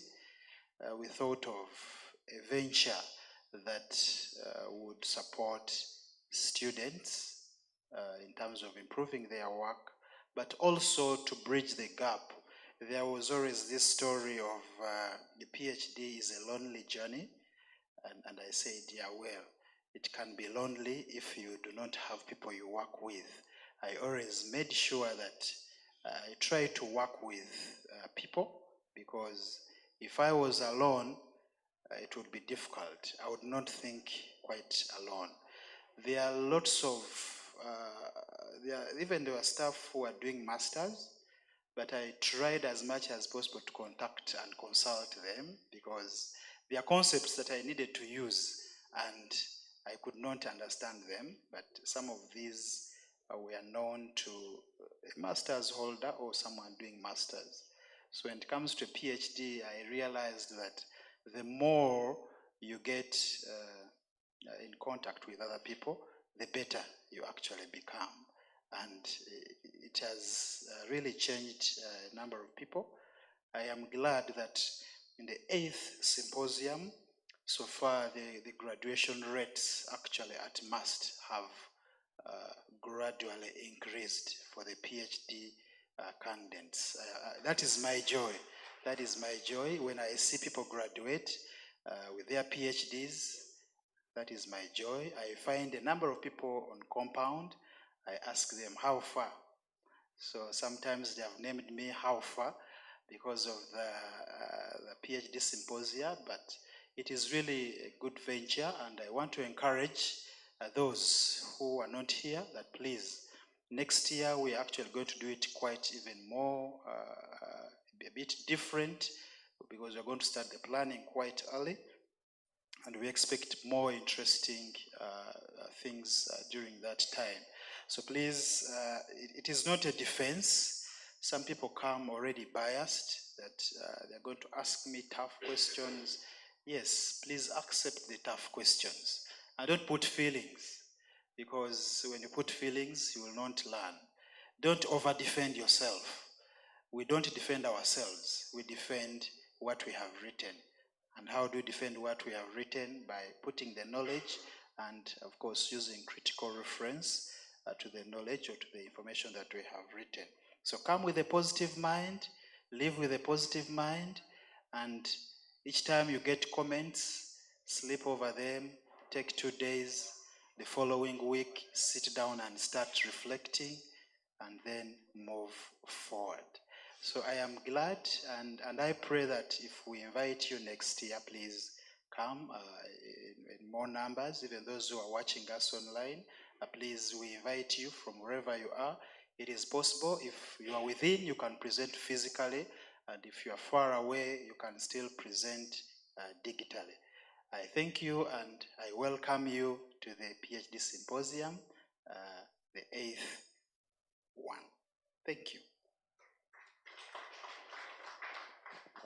Security is the best hacker you can get. So we are safe at Mast because we have the best hacker. Ladies and gentlemen, we're going to hear from the gentleman behind the success of the Directorate of Research and Graduate Training. Originally, he's from community health, and he's passionate about research and involving statistics, figures, and all that. He is a calm person, and he takes everything seriously. Without postgraduate, we're not a university. Without research, we are nothing as a university. Ladies and gentlemen, let's put our hands together and welcome Associate Professor Vincent Batwala, the Director of Research and Graduate Training.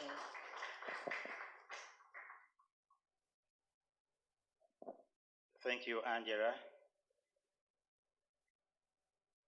All protocol observed.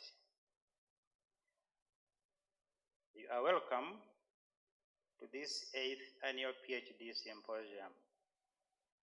First of all, I want to thank you students for choosing Mast as your destination institution.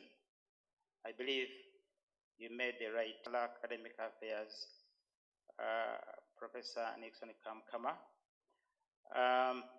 For the annual PhD Symposium, I believe students are benefiting because this is an annual event which brings together students and supervisors to share with the wider audience their research work that they are doing. Again, I want to thank you students for submitting your work that you shared here today, and also the supervisors for not only allowing you to come out submit, but also to be here present to support you. You know, when you get views and comments from here, and the supervisor is not around, it might be a conflict. You are putting in things that the supervisor doesn't know where they're coming from. But if he's here, he supports you and will agree that this is the right way to go. Ladies and gentlemen, with the assumption that all non-academic issues remain constant, for us, we are here to support you, and I believe you will go our way with your degrees that you came for. Just last May, we saw 27 students go marching away with their doctoral degrees. And I believe, and I agree with Dr. Kagwa, that we have seen many students now completing. That's why I'm saying, I'm assuring you that you came for the degree, you must go away with your degree so that you become our ambassadors. I think that you need to put your hand together for that. We have continued to give a series of cross-cutting courses, 6 in number, and also there are those that are based in faculties. But to be eligible for these courses, you need to be a registered student. If you are not a registered student, you don't access these courses. And therefore, I want to encourage you, all those and those you know who have not registered, to register so that they become bona fide Mast students. And again, I want to remind you that registration is mandatory for all students every year. And I'll just go to Article 4.18 of the Postgraduate Handbook states that a continuing student renewing registration after defaulting shall pay for all those years defaulted while on the program. So in the track I was in, I was reminding the students that were there that don't think of submitting the work for examination before you have zero balance. Zero balance is now the norm. But I've seen a trend, I don't know how it is cropping up. Students are writing commitment letters to enable them to be examined as they look for the money to clear. That is not supported by the current regulation. You find a student on a 2-year program, is in 5th year, but writing a commitment letter to clear fees for 1st year. Is that really logical? Council resolved that in order for a student to be examined, to be taught, to be supervised, you must have zero balance. But sometimes someone comes and explains and assures you that I'm going to clear. And they say, okay, you okay, let me give you 1 week and clear. He doesn't clear. So the norm is that before you think of submitting your work for examination, you should have zero balance so that we are moving together with the institution happy with us. When we started the issue or to implement the regulation of publications, we got resistance. For PhD, you must have 2 publications and 1 manuscript in order for your thesis to be examined. We got resistance at the beginning, but I'm happy now that you students know and the supervisors know. Everybody going to graduate must have 2 publications and 1 manuscript. And for now, I'm also happy that you are happy with this regulation.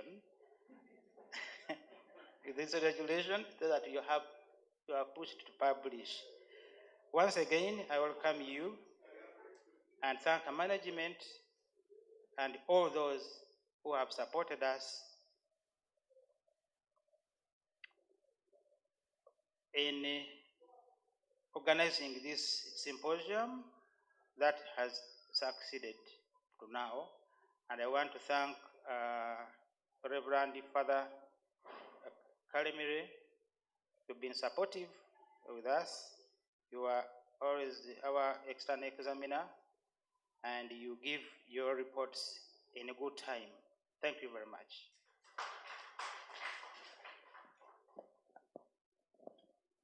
I think today it's about Father Reverend.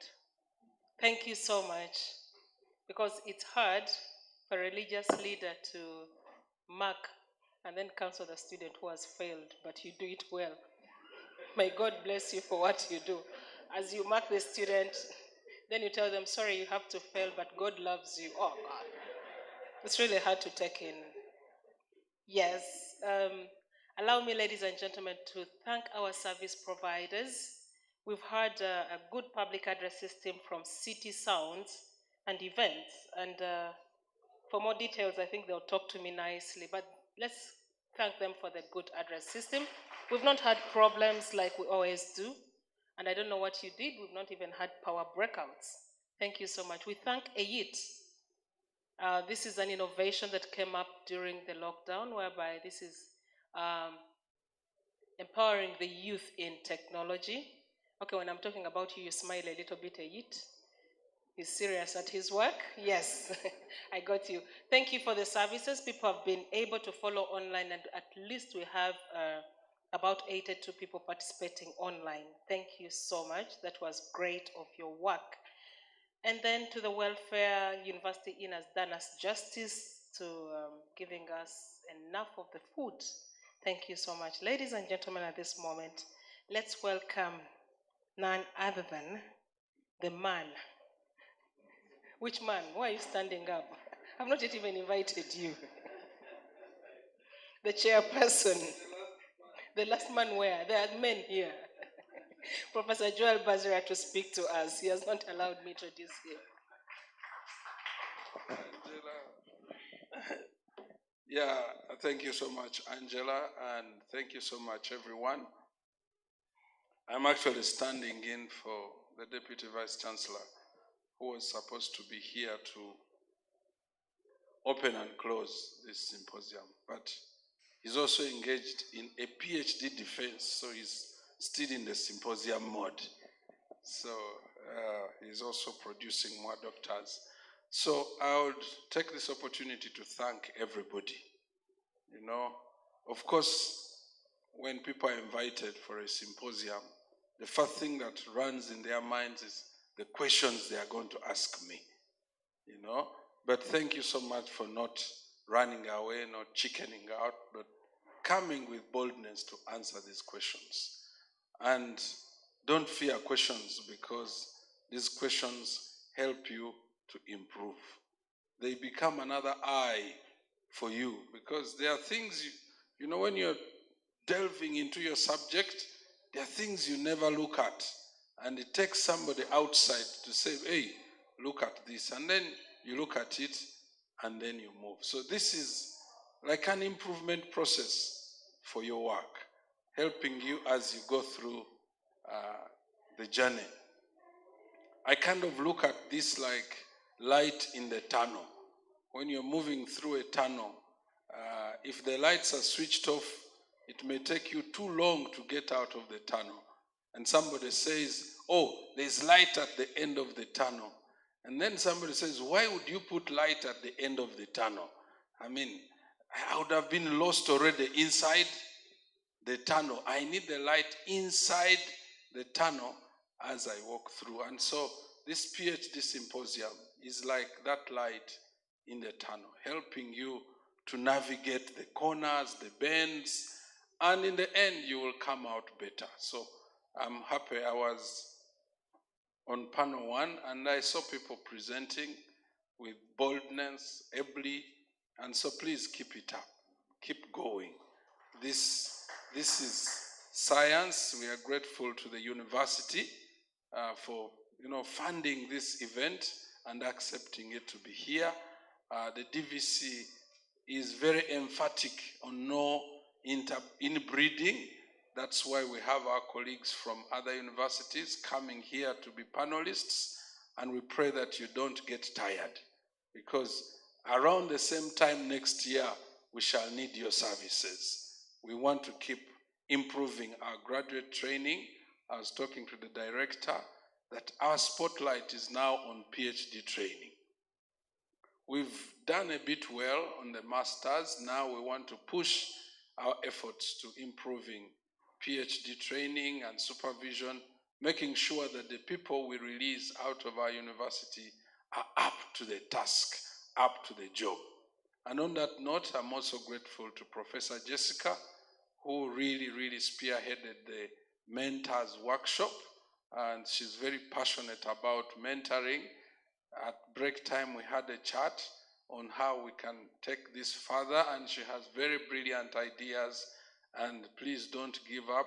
We have a very supportive administration, supportive directorate, very receptive. We want to see how we improve mentorship, not only for mentees, but also for us who are mentoring. We talked about the issue of, overload. You find somebody is mentoring very many people, and we sit on admission and we try to make analysis. How many people is this person mentoring or supervising? And you want to say, please remove him, but then he's the only one who is available. So we have to make innovations on how to improve mentorship even in the midst of scarcity. And there are innovations. She has agreed she will come back sometime next year to try and also, teach us. The other thing we discussed was about, those of us who are faculty here, we know that as a faculty member now, you need first author papers, as a faculty member. For me to become a full professor, I need 5 first author papers, which means I don't have to say I mentored so and we published, means I have to have my own work and publish, which can be a challenge and actually affect mentorship. I would delve into my own work and tell the students for the next 6 months, please excuse me, I also need to be promoted. But there needs to be a win-win situation where mentorship does not suffer. As we are getting our papers, these mentees are also progressing. So those are some of the things that will need to be addressed. I want to thank everybody, the panelists. Your work is really highly appreciated. Thank you for the energy, the efforts. I know it takes effort to scan through a proposal or a talk that you actually never read before. You are commenting on a snapshot, but the advice you've given has been really good to help the students. The supervisors, thank you so much. You've done a great job to bring these people here. As I finish, I want to appeal to the students, the PhD students. I know that as MUST, we have quite a number of PhD students, and we really want to see you come and sit in here. Even if you're not presenting, come and sit in. You will learn a lot. It's okay, it's good to be online, but being physical is actually better. You will see more, you will learn more than just, watching up online. And that alone improves what you are going to present and the way you are going to do your work. So I appeal to you, please, next time when we show up in November, please come. Even when there are other people defending, please go and attend those defenses. It's for your good. It helps you to improve. For us, when we graduated over 12 years ago, those things were not there.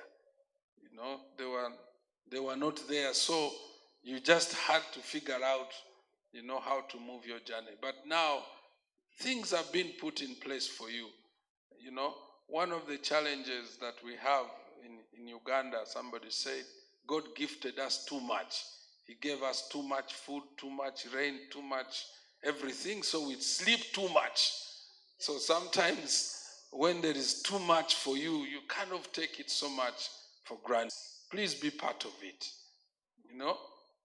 because as part of improving mentorship, we should also emphasize peer mentorship.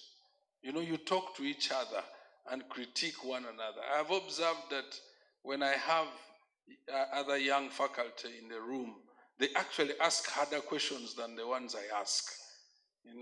They ask tougher questions, not necessarily in your faculty, but other PhD students, and present to each other, talk to each other about your PhD projects. And at the end of the day, they will be improved. So on that note, I want to thank Angela and the communication team. She didn't introduce them, but they are here.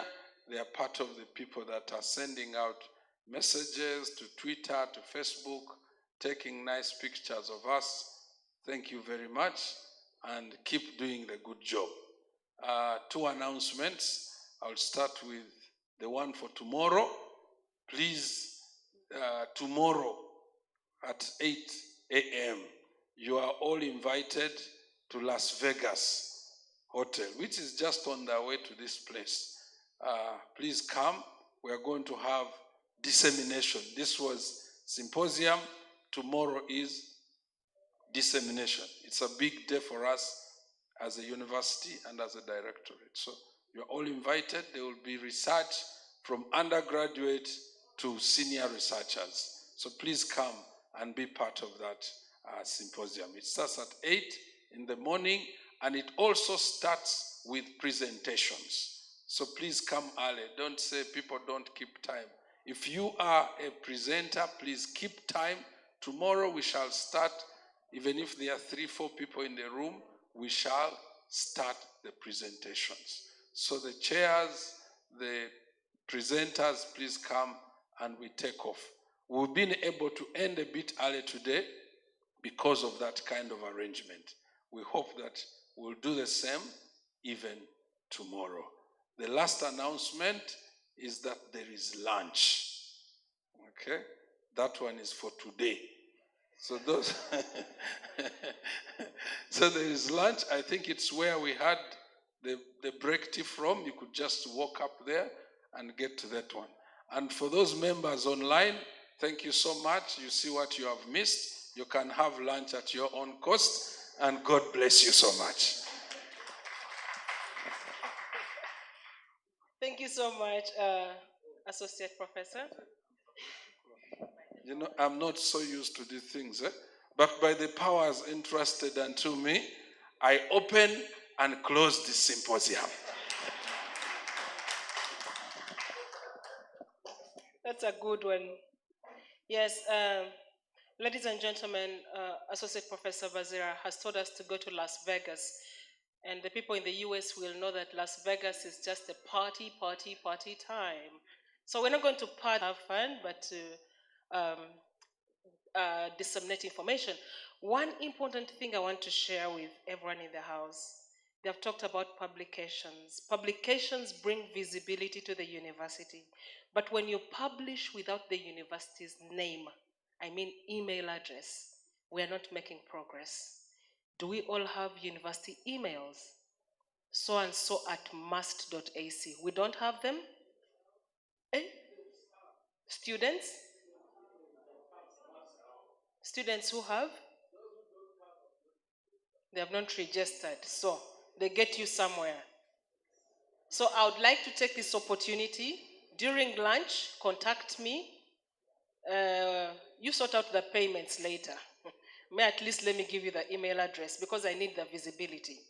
And those who have financial problems, the gentleman who spoke last has money. He's on a project from the president's office and he sponsors PhD and masters. So you'll thank me later. Go and talk to him over lunch. He will support you. So ladies and gentlemen, he has closed. Who am I to keep you here? I'm not the right person to do this. And I believe that, Reverend, when you prayed for our food. And we have the ENTs in the house in case you swallow anything. The ENTs are available. And it goes, it chokes. Please enjoy your lunch. Bon appetit. See you tomorrow.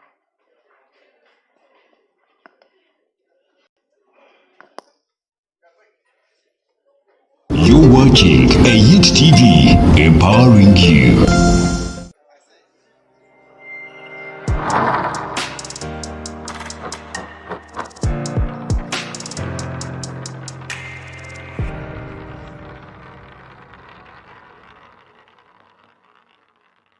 Elevate your event with AYIT TV. Are you looking for ways to make your events more memorable? Contact AYIT TV for professional event live streaming on Facebook and YouTube. Our package also includes photography, a 55-inch screen for live projection, and social media handling to make your event extra special. Get in touch today to find out how we can help you elevate your event. Contact us on 0789 000 492 or 0705 909 7